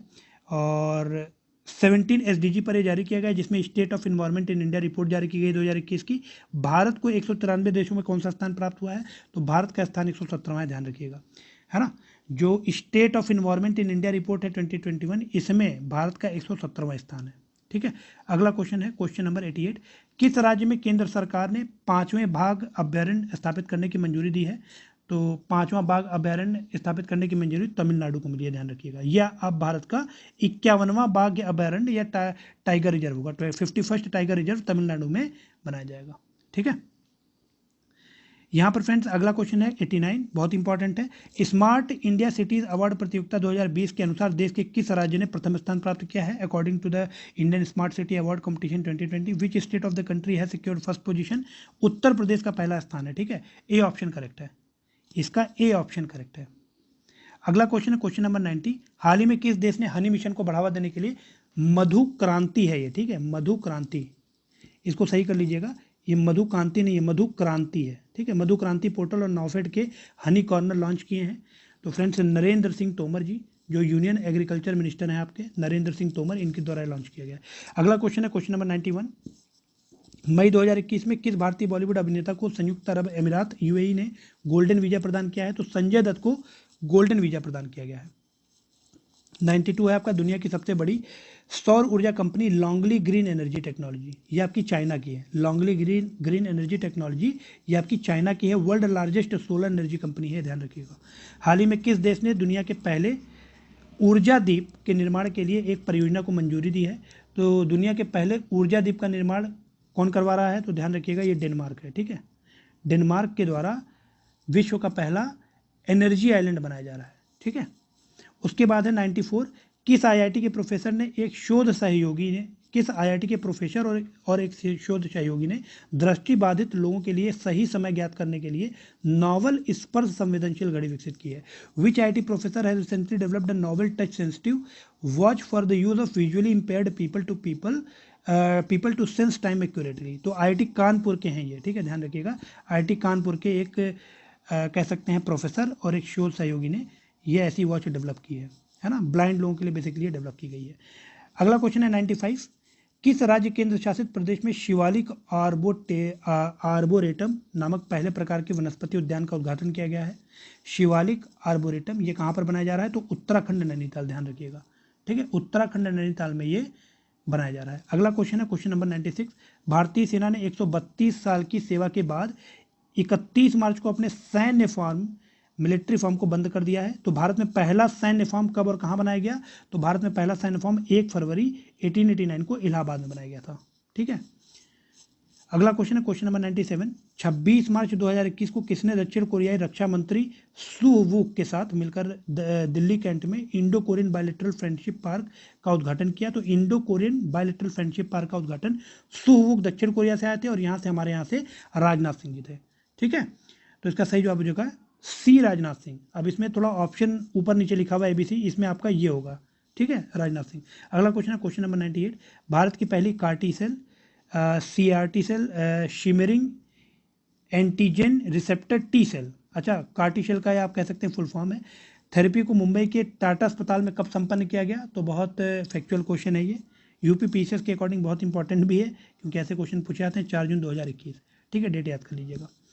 हाल ही में भारत की सबसे कम उम्र की महिला पायलट के रूप में किसे नियुक्त किया गया है? तो जो आयशा अजीत जी हैं, है ना, यंगेस्ट फीमेल पायलट हैं इंडिया की, ध्यान रखिएगा।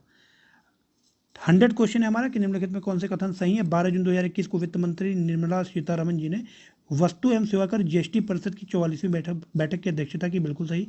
पुणे बेस्ड एक स्टार्टअप फर्म है थिंक, या फिर आप कह सकते हैं think technology India private limited, इसने 3D प्रिंटेड मास्क विकसित किया है, ठीक है। जो कोरोना के लिए हम लोग मास्क पहनते हैं वो 3D प्रिंटेड मास्क है, किसने विकसित किया है? Thinker technologies India private limited के द्वारा। तो दोनों स्टेटमेंट सही हैं, इसका आंसर होगा C, बोथ 1 and 2। तो ऐसे क्वेश्चंस भी कई बार एग्जाम में पूछे जाते हैं, फैक्चुअली है, तो इसको आप लोग याद कर लीजिए। साइंस के कुछ क्वेश्चन अब यहाँ पे हम लोग करेंगे। घर्षण और स्नेहकों का अध्ययन विज्ञान की किस शाखा के अंदर किया जाता है? तो घर्षण और स्नेहकों का अध्ययन फ्रेंड्स ट्राइबायोलॉजी, ठीक है, ट्राइबायोलॉजी के द्वारा किया जाता है। और 1789 में द्रव्यमान के संरक्षण का सिद्धांत किसने दिया? मतलब जो मास होता है can neither be created nor be destroyed, ये सिद्धांत किसने दिया था? ये आपका लेवोजियर ने दिया था, ध्यान रखिएगा। जो principle of conservation of mass है ये किसने दिया था? लेवोजियर ने दिया था। और जो साइंस का ब्रांच है जो कि फ्रिक्शन और लुब्रिकेंट्स की स्टडी करता है वो आपका ट्राइबायोलॉजी है। अगला क्वेश्चन है क्वेश्चन नंबर 102। एक सेकंड में कितने माइक्रो सेकंड होते हैं? तो एक सेकंड में आपके 10⁻6 माइक्रो सेकंड होते हैं और मिली सेकंड आपके 10⁻³ होते हैं, ठीक है। अगला क्वेश्चन है टॉर्क के ऊपर। बल आघूर्ण मतलब क्या होता है? टॉर्क, है ना। जो बल आघूर्ण होता है वो RF होता है, ध्यान रखिएगा, RF sin थीटा। तो इसका विमीय सूत्र बताना था आपको, तो विमीय सूत्र आप लोग कमेंट सेक्शन में निकाल करके बताइएगा। इसका वैसे आंसर मैं बता दे रहा हूँ, इसका आंसर होगा C, ठीक है। आप लोग एक बार अपने आप से निकालिएगा, अगर कोई प्रॉब्लम हो तो आप कमेंट सेक्शन में इसको लिखिएगा। क्वेश्चन नंबर 104 है, 104 नंबर। तड़ित चालक और सेफ्टी लैंप के आविष्कारकों के नाम बताइए। The name of the inventors of lightning conductor and safety lamp. तो बेंजामिन फ्रैंकलिन ये आपके लाइटनिंग कंडक्टर के आप कह सकते हैं इन्वेंटर थे, और सेफ्टी लैंप के इन्वेंटर थे आपके हम्फ्री डेवी, ठीक है। हम्फ्री डेवी आपके सेफ्टी लैंप से रिलेटेड है। अगला क्वेश्चन है नाभिकीय रिएक्टर में मंदक के रूप में किसका यूज किया जाता है? तो बेरिलियम का यूज किया जाता है मंदक के रूप में, ठीक है। और कौन सा नाभिकीय ईंधन भारत में प्रचुर मात्रा में पाया जाता है? तो आंख बंद करके आप थोरियम पे टिक कर सकते हैं। अगला क्वेश्चन है क्वेश्चन नंबर 106। सिद्धांतों और उनके आविष्कारों से संबंधित कौन सा विकल्प सही नहीं है? तो फ्रेंड्स सारे ऑप्शन आप पढ़ लेना, लास्ट वाला आप ऑप्शन देखो। प्रकाश का विद्युत चुंबकीय सिद्धांत, इलेक्ट्रोमैग्नेटिक थ्योरी ऑफ लाइट, ये आपका मैक्सवेल का है, मैक्स प्लांक का नहीं है, मैक्सवेल का है, ठीक है। तो ये आपका डी ऑप्शन इसका सही हो जाएगा क्योंकि ये इनकरेक्टली मैच्ड है। इसके बाद फ्रेंड्स अगला क्वेश्चन है आपका क्वेश्चन नंबर 107। निम्न में से कौन सा उपकरण प्रकाश ऊर्जा को विद्युत ऊर्जा में बदलता है? तो प्रकाश ऊर्जा में विद्युत ऊर्जा में कौन प्रकाश ऊर्जा को विद्युत ऊर्जा में बदलता है? आपका फोटो इलेक्ट्रिक सेल। और जो यांत्रिकी ऊर्जा होती है मैकेनिकल एनर्जी, उसको इलेक्ट्रिकल एनर्जी में कौन कन्वर्ट करता है? वो करता है आपका डायनेमो। तो इसका आंसर हो जाएगा बी, ठीक है, बी इसका सही आंसर होगा। अगला क्वेश्चन है क्वेश्चन नंबर 108। पानी की बूंद गोलाकार होती है, क्यों होती है? ड्यू टू सरफेस टेंशन, इसको सरफेस टेंशन को पृष्ठ तनाव भी कहते हैं। और मिट्टी का तेल केरोसिन पानी के ऊपर क्यों तैरता है? जो केरोसिन होता है वाटर के ऊपर फ्लोट क्यों करता है? क्योंकि केरोसिन की जो डेंसिटी होती है वो पानी से कम होती है। पानी की डेंसिटी मैक्सिमम किस टेम्परेचर पे होती है? तो 4 डिग्री सेंटीग्रेड पे, याद रखिएगा। तो इसका सही आंसर हो जाएगा सी, ठीक है, पृष्ठ तनाव और घनत्व। अगला क्वेश्चन है क्वेश्चन नंबर 109। पेड़ों के पत्तों की जो सरसराहट होती है वो कितने डेसिबल की होती है? उसकी तीव्रता 10 से 20 डेसिबल, ठीक है, 10 से 20 डेसिबल। और जो जेट विमान होते हैं वो 150 से मतलब 150 डेसिबल तक होते हैं, 140 से 150 डेसिबल तक, ठीक है। अगला क्वेश्चन है क्वेश्चन नंबर 110 मतलब 110। 1 किलो कैलोरी में कितने जूल होते हैं? तो 4184 जूल 1 किलो कैलोरी में होते हैं। 1 किलोवाट घंटा में कितने न्यूटन मीटर होते हैं? तो 3.6 इंटू 10⁻6 न्यूटन मीटर होता है, ठीक है। अगला क्वेश्चन है इनमें से किसका उपयोग चिकित्सा और औद्योगिकी के क्षेत्र में किया जाता है? तो फ्रेंड जो एक्सरेज होती हैं उनका यूज़ चिकित्सा में भी किया जाता है, आप सभी को पता है, मेडिकल में, और जो औद्योगिक इंडस्ट्रियल एरिया होता है उनमें भी इसका यूज़ किया जाता है। प्रकाश का विद्युत प्रभाव है ना, फोटो इलेक्ट्रिक इफेक्ट की बात कर रहे हैं, तो इनमें किन किरणों का यूज़ किया जाता है? तो पराबैंगनी किरणों का यूज़ किया जाता है। जब पराबैंगनी किरणें किसी सरफेस पे पड़ती हैं तो इलेक्ट्रॉन्स बाहर निकालती हैं, एमिट करती हैं। और ये नियम, ये जो थियरी है ये किसने दी थी? ये आइंस्टीन के द्वारा दी गई थी। आइंस्टीन को इसी थियरी के कारण, प्रकाश विद्युत प्रभाव या फोटो इलेक्ट्रिक इफेक्ट के कारण ही उनको नोबेल पुरस्कार से सम्मानित किया गया था। अगला क्वेश्चन है क्वेश्चन नंबर, तो इसका आंसर क्या हो जाएगा? इसका आंसर हो जाएगा बी, ठीक है, इसका सही आंसर होगा बी, एक्सरेज एंड पराबैंगनी किरणें। क्वेश्चन नंबर 112 है आपका, टेलीविजन में विभिन्न रंगों को प्राप्त करने के लिए किन रंगों का प्रयोग किया जाता है? तो जो प्राइमरी कलर्स होते हैं RGB, है ना, रेड आपका लाल, रेड, ग्रीन एंड ब्लू। उसके बाद फ्रेंड जो जरा दृष्टि दोष होता है जिसको प्रेस बायोपिया कहा जाता है ना, ये किन लेंसेज से दूर किया जाता है? तो बाईफोकल लेंस होते हैं आपके, द्विफोकसीय लेंस, इनका यूज करके प्रेस बायोपिया या जरा दृष्टि दोष को दूर किया जाता है। आपका जो मायोपिया होता है वो होता है निकट दृष्टि दोष, इसको कॉनकेव लेंस से दूर किया जाता है। हाइपरमेट्रोपिया आपका दूर दृष्टि दोष होता है, इसको कॉन्वेक्स लेंस से सही किया जाता है, ठीक है। अगला क्वेश्चन है आपका, प्रणाशी अरक्तता मतलब परनीशियस अनीमिया, है ना, प्रणाशी अरक्तता किस विटामिन की कमी के कारण होती है? तो विटामिन B12, नाम याद रखिएगा। जो परनीशियस एनीमिया होता है विटामिन B12 की कमी से होता है, और जीरोप्थिल्मिया आपका विटामिन A की कमी से होता है, ठीक है। अगला क्वेश्चन है क्वेश्चन नंबर 114, मोम की किस किस्म का मुख्य अवयव मिरिसिल पॉमिटेट है? तो मिरिसिल पॉमिटेट आपका मधु मोम का मुख्य अवयव है, और जो घर में हम मोमबत्ती का यूज करते हैं उस आपका पैराफिन वैक्स होता है। ठीक है, तो बीज वैक्स जो होता है, बीज वैक्स, इसका मुख्य अवयव क्या है? मिरिसिल पैल्मेटिट। और जो पैराफिन वैक्स होता है वो होता है आपका घर में जो मोमबत्ती आप लोग जलाते हैं। क्विक सिल्वर, क्विक सिल्वर को अन्य किस नाम से जाना जाता है? तो क्विक सिल्वर आपका मरकरी होता है, ध्यान रखिएगा, मरकरी को क्विक सिल्वर कहते हैं, और जो मर्क्यूरिक क्लोराइड होते हैं उनको कैलोमेल कहते हैं। ठीक है, उसके बाद फ्रेंड्स अगला क्वेश्चन है क्वेश्चन नंबर 116, कांच का गहरा नीला रंग किस कारण से होता है? तो कोबाल्ट ऑक्साइड के कारण कांच का गहरा नीला रंग होता है, और नींबू जैसा जो पीला रंग होता है वो आपका कैडमियम सल्फाइड के कारण होता है। ठीक है, तो गहरा नीला रंग कोबाल्ट ऑक्साइड के कारण, और नींबू जैसा पीला रंग कैडमियम सल्फाइड के कारण। उत्प्रेरक और रेडियोधर्मिता की खोज किसने की थी? तो हेनरी बैकरल। जो उत्प्रेरक और रेडियोधर्मिता है, सॉरी हेनरी बैकरल नहीं है, उत्प्रेरक की खोज मतलब कैटलिस्ट की खोज किसने की थी? ये आपके जैकोब बर्जीलियस हैं। और जो रेडियोधर्मिता है उसकी खोज की थी हेनरी बैकरल ने। ठीक है, मतलब जो रेडियो एक्टिविटी है आप कह सकते हैं हेनरी बैकरल, इसी के लिए इनको आप कह सकते हैं नोबेल प्राइज से भी सम्मानित किया गया है हेनरी बैकरल को। ठीक है, जो मैडम मैरी क्यूरी हैं, हाफ नोबेल प्राइज ये शेयर करते हैं, हाफ नोबेल प्राइज वो शेयर करती हैं। ठीक है, तो जैकोब जो बर्जीलियस हैं ये कैटलिस्ट की खोज के लिए जाने जाते हैं। अगला क्वेश्चन है आपका, तो इसका आंसर क्या होगा? इसका आंसर होगा डी। ठीक है, डी ऑप्शन इसका करेक्ट है। अगला क्वेश्चन है फ्रेंड्स क्वेश्चन नंबर 118, रॉकेट में ईंधन के रूप में किसका यूज करते हैं? तो रॉकेट में ईंधन के रूप में आप लिक्विड हाइड्रोजन का यूज करते हैं। ठीक है, जो द्रव हाइड्रोजन होता है इसका यूज रॉकेट्स में ईंधन के रूप में किया जाता है, और जल यानों और उद्योग में ईंधन के रूप में फ्यूल ऑयल का यूज किया जाता है। अगला क्वेश्चन है आपका क्वेश्चन नंबर 119, कार्बन मोनोऑक्साइड और हाइड्रोजन गैस किस गैस के मुख्य अवयव हैं? तो वाटर गैस के आपके ये मुख्य अवयव हैं। अगला क्वेश्चन है क्वेश्चन नंबर 120, निम्न में से कौन सा द्रव ईंधन का उदाहरण नहीं है ना? तो जो आपका खोई है, ध्यान रखिएगा, जो बैगैसिस है ये आपका लिक्विड फ्यूल नहीं होता है, बैगैसिस आपका रेजिड्यू होता है। जब गन्ने का रस निकाल लिया जाता है जो बचता है उसी को बैगैसिस कहते हैं, और इसको जला करके एज अ ईंधन आप यूज कर सकते हैं। ठीक है, और पूछा गया है कि निम्न में से कौन सा एक गैसीय ईंधन का उदाहरण नहीं है? तो गैसीय ईंधन का उदाहरण आपका बायोडीजल नहीं है। ठीक है, अगला क्वेश्चन है क्वेश्चन नंबर 121, सनस्क्रीन लोशन को बनाने के लिए निम्न में से किस रसायन का प्रयोग किया जाता है? तो जो सनस्क्रीन होता है टाइटेनियम डाइऑक्साइड और जिंक ऑक्साइड का बनाया जाता है। ठीक है, जो सनस्क्रीन होते हैं उनको टाइटेनियम ऑक्साइड और जिंक ऑक्साइड से बनाया जाता है। प्रिज्म के लिए फ्लिंट ग्लास का यूज करते हैं, आप सभी को पता होगा, प्रिज्म को बनाने के लिए फ्लिंट ग्लास होता है, और धूप के चश्मे के निर्माण के लिए क्रुक्स ग्लास। फ्लिंट ग्लास से प्रिज्म बनाया जाता है। ठीक है, और क्रुक्स ग्लास से आपका सन ग्लासेस बनाए जाते हैं। मॉर्फिन, आइबुप्रोफेन क्या होता है? तो आप सभी को पता होगा, एनाल्जेसिक ड्रग्स हैं ये, मतलब आप इनको पेन किलर्स भी कह सकते हैं, स्ट्रॉन्ग पेन किलर्स। ठीक है, 124 है आपका, कोलतार से मुख्य रूप से कौन सा कार्बनिक यौगिक प्राप्त किया जाता है? तो फ्रेंड जो कोलतार होता है उससे मुख्य रूप से आप कह सकते हैं कि नेप्थलीन प्राप्त किया जाता है। ठीक है, कोलतार से मुख्य रूप से नेप्थलीन प्राप्त किया जाता है। निम्न में से किस कार्बनिक यौगिक का उपयोग मुख्य रूप से फिनोलिक रॉल के निर्माण में किया जाता है? तो यूरोट्रोपिन का यूज फिनोलिक रॉल जो होता है उसके निर्माण में किया जाता है। ठीक है, फिनोलिक रॉल या फिनोलिक रेसिन भी आप कह सकते हैं इनको। ठीक है, पौधे में उर्वरकों के प्रभाव की जांच करने के लिए किस रेडियो समस्थानिक का यूज किया जाता है? तो कार्बन 14 है ना, कार्बन 14 का यूज हम लोग करते हैं यहाँ पर। क्रायोलाइट और गैलेना किसके अयस्क हैं? तो आप सभी को पता होगा कि जो क्रायोलाइट है ये आपका एल्युमिनियम का अयस्क है, और गैलेना आपका लेड का अयस्क है, तो ए ऑप्शन करेक्ट हो जाएगा 126 का।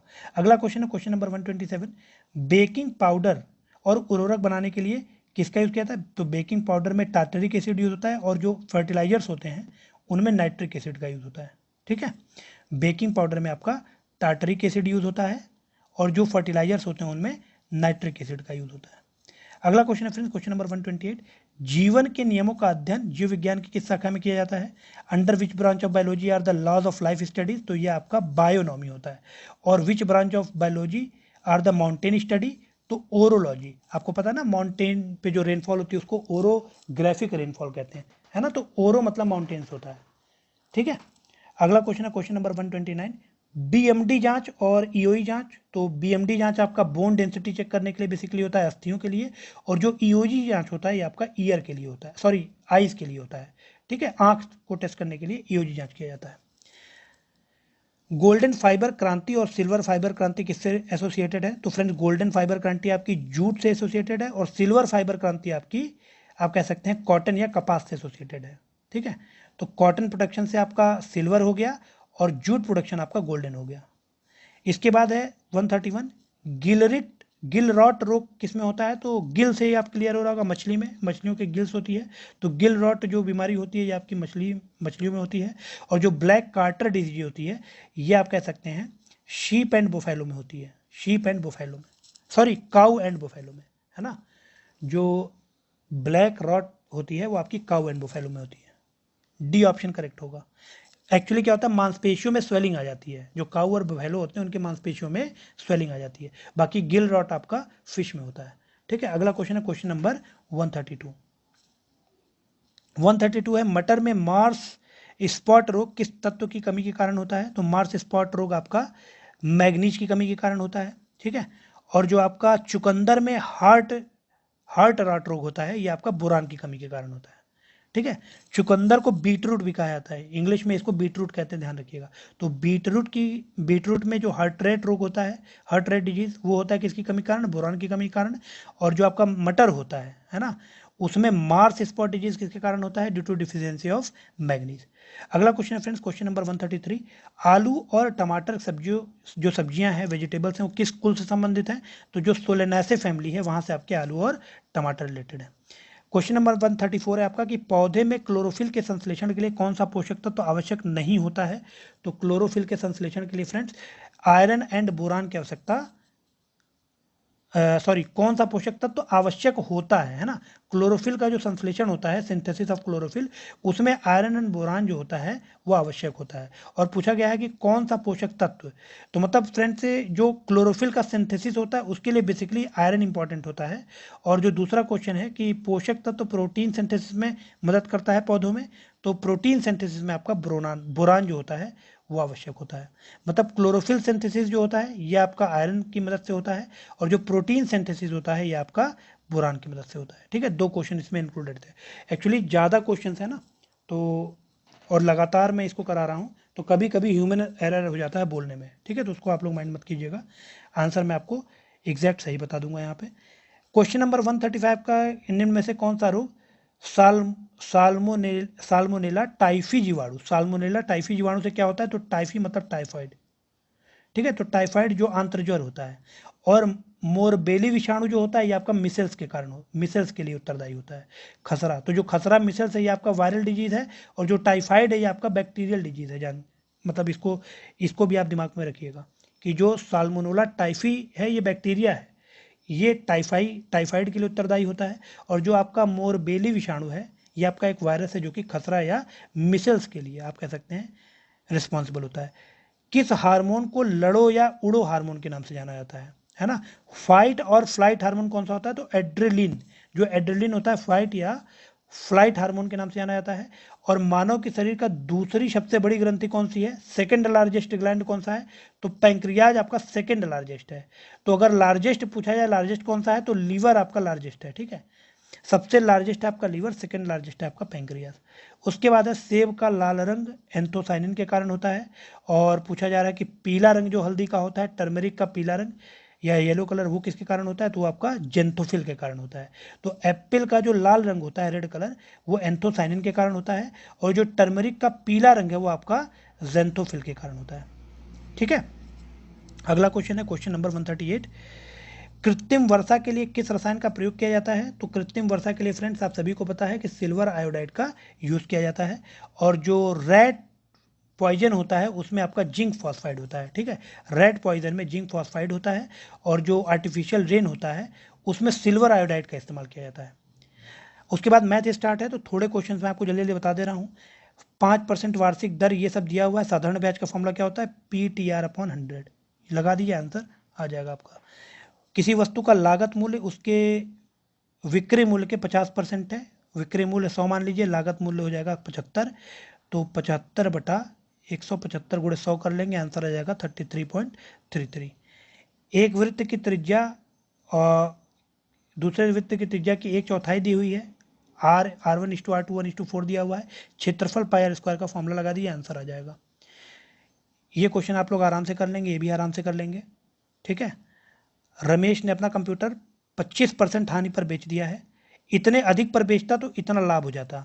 मतलब कहने का मतलब है कि 8 माइनस माइनस 25 ये आपका किसके बराबर है, 198 के बराबर है। तो मतलब जो 33 है वो आपका 198 के बराबर है। देखिए 25% हानि पर बेचा है, इतने अधिक में बेचता तो 8% का लाभ होता ना। तो मैं कह रहा हूँ इस 8 में से आप इसको घटा दीजिए, हानि है तो इसको भी माइनस में लिखेंगे, तो हम क्या लिखेंगे 8 माइनस माइनस 25, 8 माइनस माइनस 25, तो ये जुड़ जाएगा ना, तो ये 33 हो जाएगा। 33 आपका 198 के बराबर आ जाएगा। इसको आप सॉल्व करोगे, एक आपका 6 के बराबर आ जाएगा, तो 100 आपका 600 के बराबर आ जाएगा। आंसर आपका आ जाएगा 600D, ठीक है। उसके बाद फ्रेंड्स अगला क्वेश्चन है इसमें, क्वेश्चन नंबर 145। 8000 की एक राशि दो भागों में बांटी जाती है, बहुत इजी है, आप करिए, हो जाएगा। नहीं हो तो आप कमेंट सेक्शन में बताइएगा, मैं बता दूंगा आपको नेक्स्ट लेक्चर में।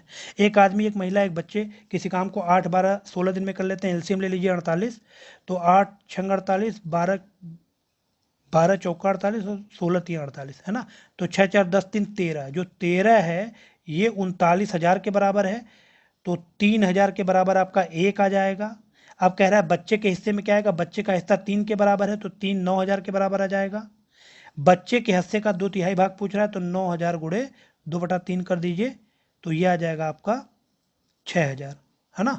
3 3 का 9 और 3 दूनी 6, टोटल आपका आ जाएगा 6,000। अगर क्वेश्चन मैं जल्दी थोड़ा कर रहा हूँ, टाइम बहुत मतलब ज़्यादा हो गया है, तो अगर आपका से सॉल्व ना हो तो आप बताइएगा, मैं इसको सॉल्व करवा दूंगा। 18 पुरुष 24 महिलाएं 48 दिन में कर सकती हैं। इन्होंने सीधे बोल दिया कि 18 मेल्स जो हैं वो 24 फीमेल्स के बराबर हैं। अब यहाँ से आप क्वेश्चन बना करके आंसर निकाल सकते हैं आराम से, है ना। इसको कीजिएगा, अगर नहीं होगा तो बताइएगा मुझे। 6 बच्चे किसी काम को 12 दिन में समाप्त कर सकते हैं, तो एक बच्चे का 6 बच्चों का एक दिन का काम कितना होगा, 1/12, है ना। उसके बाद 3 दिन तक कह रहा है कि काम शुरू करने के बाद 3 दिन तक ये काम करते हैं, 3 दिन बाद 3 बच्चे और जुड़ जाते हैं, मतलब 3 दिन तक तो ये 6 बच्चे काम करते हैं ना।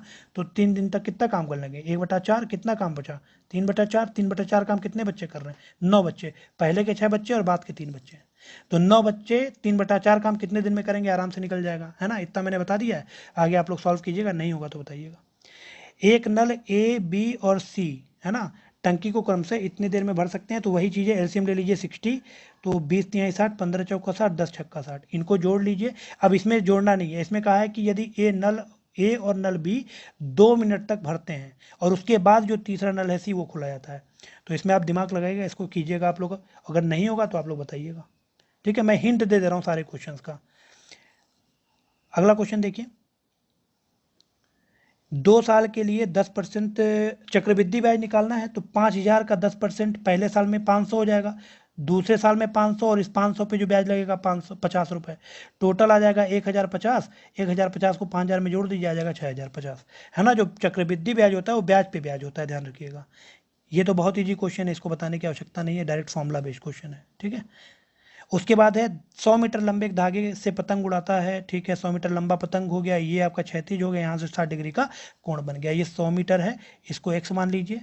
उसके बाद कह रहा है कि भूमि से पतंग की ऊंचाई, यही x निकालना है आपको, आप सीधे साइन 60 निकाल दीजिए, साइन 60 की वैल्यू √3/2 होती है, आंसर आ जाएगा। डाटा के संग्रहण का सबसे बड़ा मान 48 है, सबसे छोटा मान 19 है। रेंज ज्ञात करना है, तो रेंज होता है हाईएस्ट माइनस लोएस्ट, आंसर आ जाएगा C29, ठीक है। अगला क्वेश्चन है क्वेश्चन नंबर 154। ए क्यूब प्लस बी क्यूब का फॉर्मूला लगाना है, तो ए प्लस बी कर दीजिए, 0.59 में 0.41 जोड़ दीजिए, आंसर ए आ जाएगा। अगला क्वेश्चन है 155। 20 मदों के लिए एक ये दिया हुआ है समेशन, तो इतना बटा 20 कर दिए, यही आपका माध्य हो जाएगा, ठीक है। टोटल अपॉन कुल संख्या होती है, तो इसका आंसर आ जाएगा 22.5 सी। अगला क्वेश्चन है 156। एक भाग के प्रश्न, अच्छा ये तो बहुत इजी क्वेश्चन है। माता और उसकी पुत्री के आयु का अनुपात 9:5 है, भी बहुत इजी है। 9x 5x का समेशन आपको दिया है 1764, तो 13x बराबर 1764, x का मान निकाल लीजिए, आंसर निकाल लीजिए, आ जाएगा। अगला क्वेश्चन है क्वेश्चन नंबर 158। ए और सी किसी काम को कितने दिन में कर सकते हैं, बी अकेला उतने दिन में कर सकते हैं, ये भी हो जाएगा, जो पहले मैंने बताया है एलसीएम लेके वैसे कीजिएगा। दो समभुजों की भुजाओं की संख्या के बीच का अनुपात 1:2 है, अंतःकोणों का अनुपात दिया हुआ है। तो फ्रेंड्स इसमें एक फॉर्मूला लगेगा, जो पॉलीगन होता है ना, जो पॉलीगन होता है उसका इंटरनल एंगल्स का जो समेशन होता है वो कितना होता है, n-2 इंटू 180 डिग्री, ये अंतः कोणों का योग होता है। n जिसमें जो बहुभुज है या जो पॉलीगन है उसकी भुजाओं की संख्या है, ठीक है। तो अब एक बार n मान लीजिए और एक बार m मान लीजिए, और इसमें एक कोण कितने की डिग्री का होगा? अगर ये टोटल का योग है और कुल भुजाओं की संख्या n है तो एक कोण अपॉन यही तो हो जाएगा, n-2 into 180 degree upon n। तो एक इक्वेशन ये हो गया अपॉन, क्योंकि कोणों का अनुपात दिया है ना 3:4, ये अपॉन एक को m मान लीजिए, m-2 into 180 degree upon m, ये बराबर आपको दिया हुआ है 3/4 के। यहाँ से आप सॉल्व कीजिए और पहले ही लिख दिया कि जो भुजा है वो 1:2 के अनुपात है, मतलब n बराबर क्या है आपका 2m है। इसको रख दीजिए, आंसर आ जाएगा आपका, ठीक है, 5 और 10। अगला क्वेश्चन है क्वेश्चन नंबर 160, दो संख्याओं का लसाअ दिया है, अंतर दिया है, तो आपको एक फॉर्मूला होता है एलसीएफ इंटू एचसीएफ, है ना, LCM into HCF is equals to पहली भुजा गुणे दूसरी भुजा, यही एक फॉर्मूला लगाना है, आंसर आ जाएगा। आर के किस मान के लिए एक पूर्ण घन होगा? तो 1728 रख दीजिए अगर आप, तो ये 12 का क्यूब हो जाएगा, तो 8 इसका आंसर हो जाएगा सी। अगला क्वेश्चन है क्वेश्चन नंबर 162, 6 सेंटीमीटर 12 सेंटीमीटर त्रिज्या वाले ध्रुव वृत्तों के केंद्र के बीच की दूरी दी है, उभयनिष्ठ स्पर्श रेखा की लंबाई पूछी है। तो उभयनिष्ठ स्पर्श रेखा की लंबाई का एक फॉर्मूला होता है, यहाँ पर 18 का स्क्वायर जो केंद्रों के बीच की दूरी है, माइनस दोनों जो रेडियस है उनका डिफरेंस, इसको आप सॉल्व कर लीजिए, आंसर आ जाएगा, ठीक है। दो लड़कों की आयु का अनुपात दिया हुआ है 4:5, ठीक है। 3 साल बाद ये 5:6 हो जाता है, दोनों का अनुपात बराबर कर लीजिए, इसको 5 से गुणा कर दीजिए, इसको 4 से गुणा कर लीजिए, तो आ जाएगा आपका 20:25, और यहाँ पे आ जाएगा 20:24।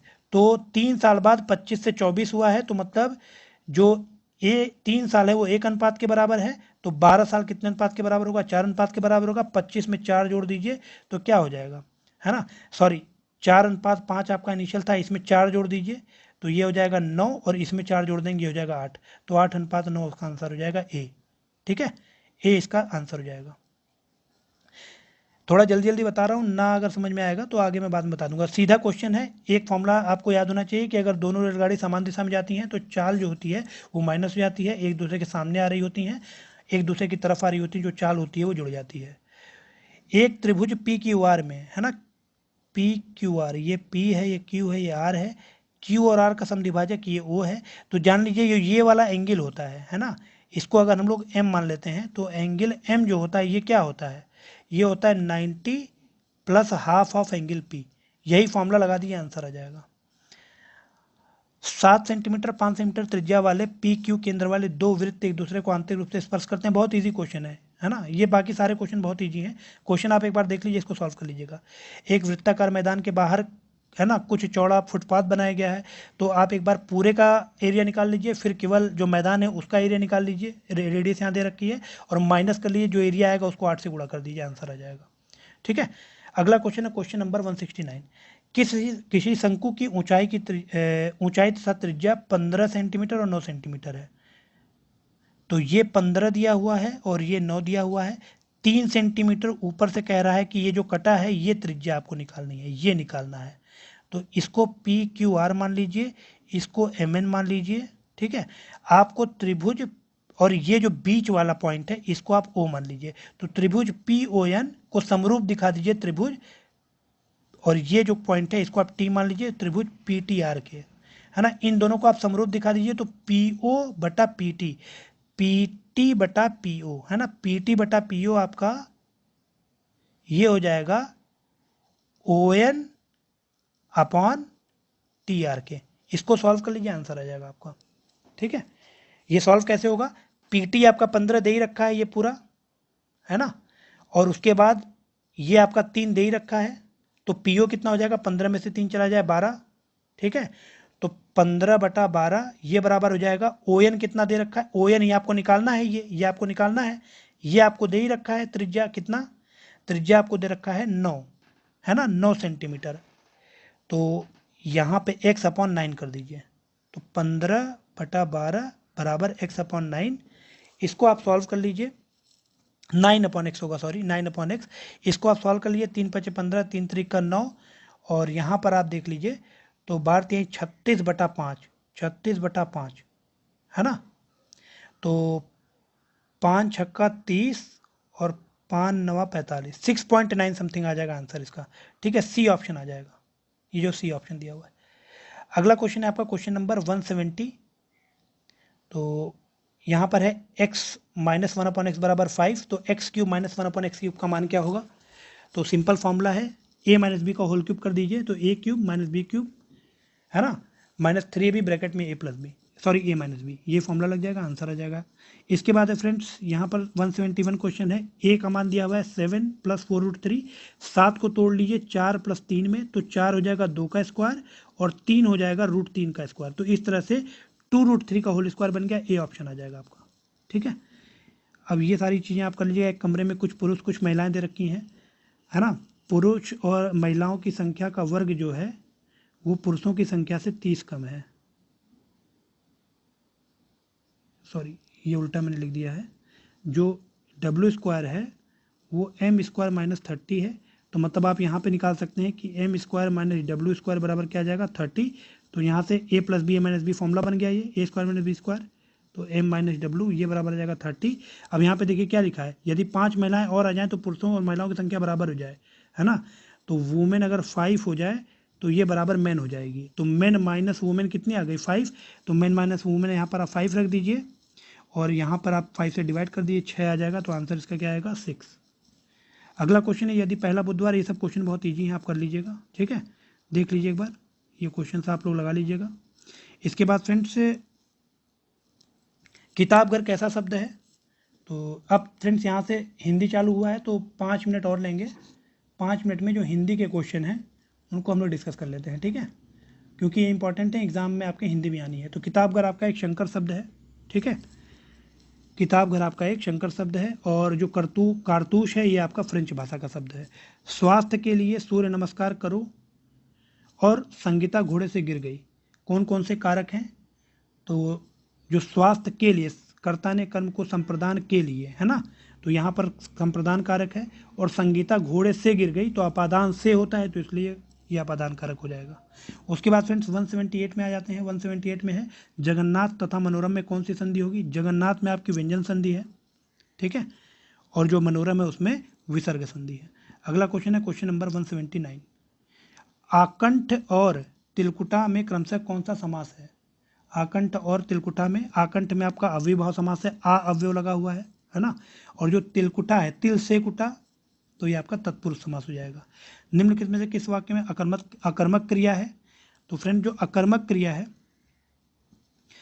अब ये आपका जो बच्चा रो रहा है और पानी बरस रहा है, ठीक है, तो ये दोनों ही क्वेश्चन थोड़ा सा मिसप्रिंट है।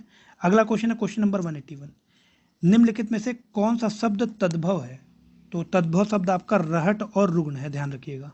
ठीक है, अगला क्वेश्चन है 182, निम्नलिखित में से कौन उलझन का पर्यायवाची है?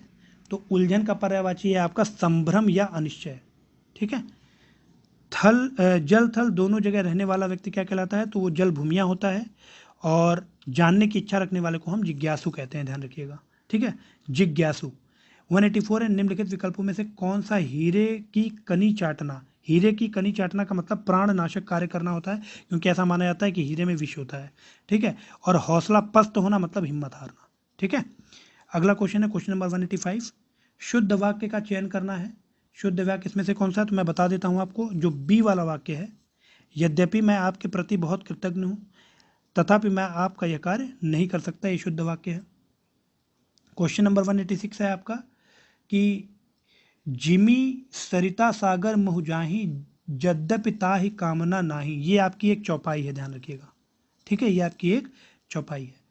नाक का मोती अधर की कांटी से, बीज दामिड़ का समझकर भ्रांति से, देख कर सहसा हुआ शुक मौन है, सोचता है अन्य शुक यह कौन है।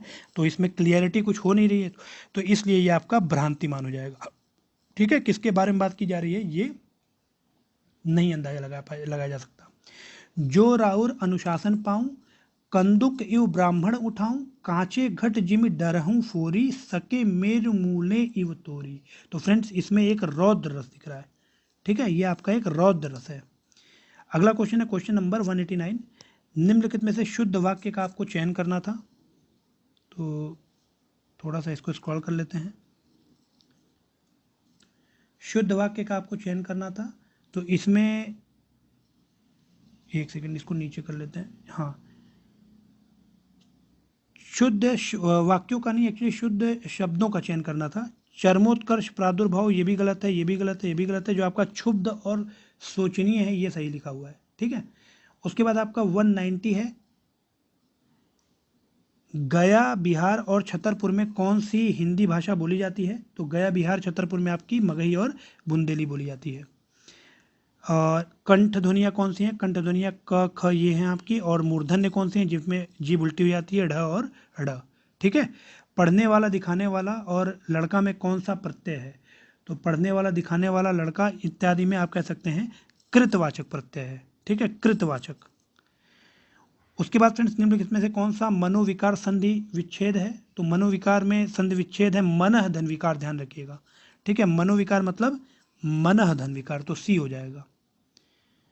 निम्नलिखित में से कौन सा कायाकल्प और कपाल कुंडला किसकी कृतियां हैं? कायाकल्प और कपाल कुंडला मुंशी प्रेमचंद्र की हैं, ध्यान रखिएगा। मुंशी प्रेमचंद्र की कायाकल्प है ना, और जो कपाल कुंडला है ये आपकी बंकिम चंद्र चटर्जी की है। तो फिर से एक बार मैं रिपीट कर रहा हूँ, मुंशी प्रेमचंद्र की आपकी कायाकल्प है और बंकिम चंद्र चटर्जी की आपकी कपाल कुंडला है, ठीक है। कौन सा शब्द युग्म धौत और धोती के सही अर्थों से संबंधित सही विकल्प है?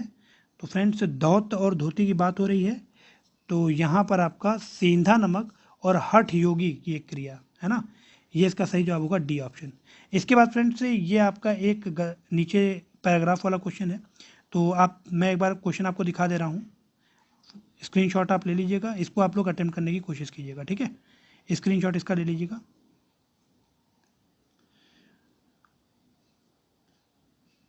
ठीक है, इसमें जो पहले वाले का आंसर है वो है आपका 1, 2 एंड 4। उसके बाद जो 197 है इसका आंसर है आपका उपरोक्त सभी, ठीक है। और जो आपका 199 है इसका आंसर है आपका समन्वय जरूरी। और जो 200 क्वेश्चन है इसका आंसर है आपका अपर मुख्य सचिव। तो ये आप पैराग्राफ पढ़िएगा और इनको अटेम्प्ट करने की कोशिश कीजिएगा। Okay friends, so thank you for watching this video.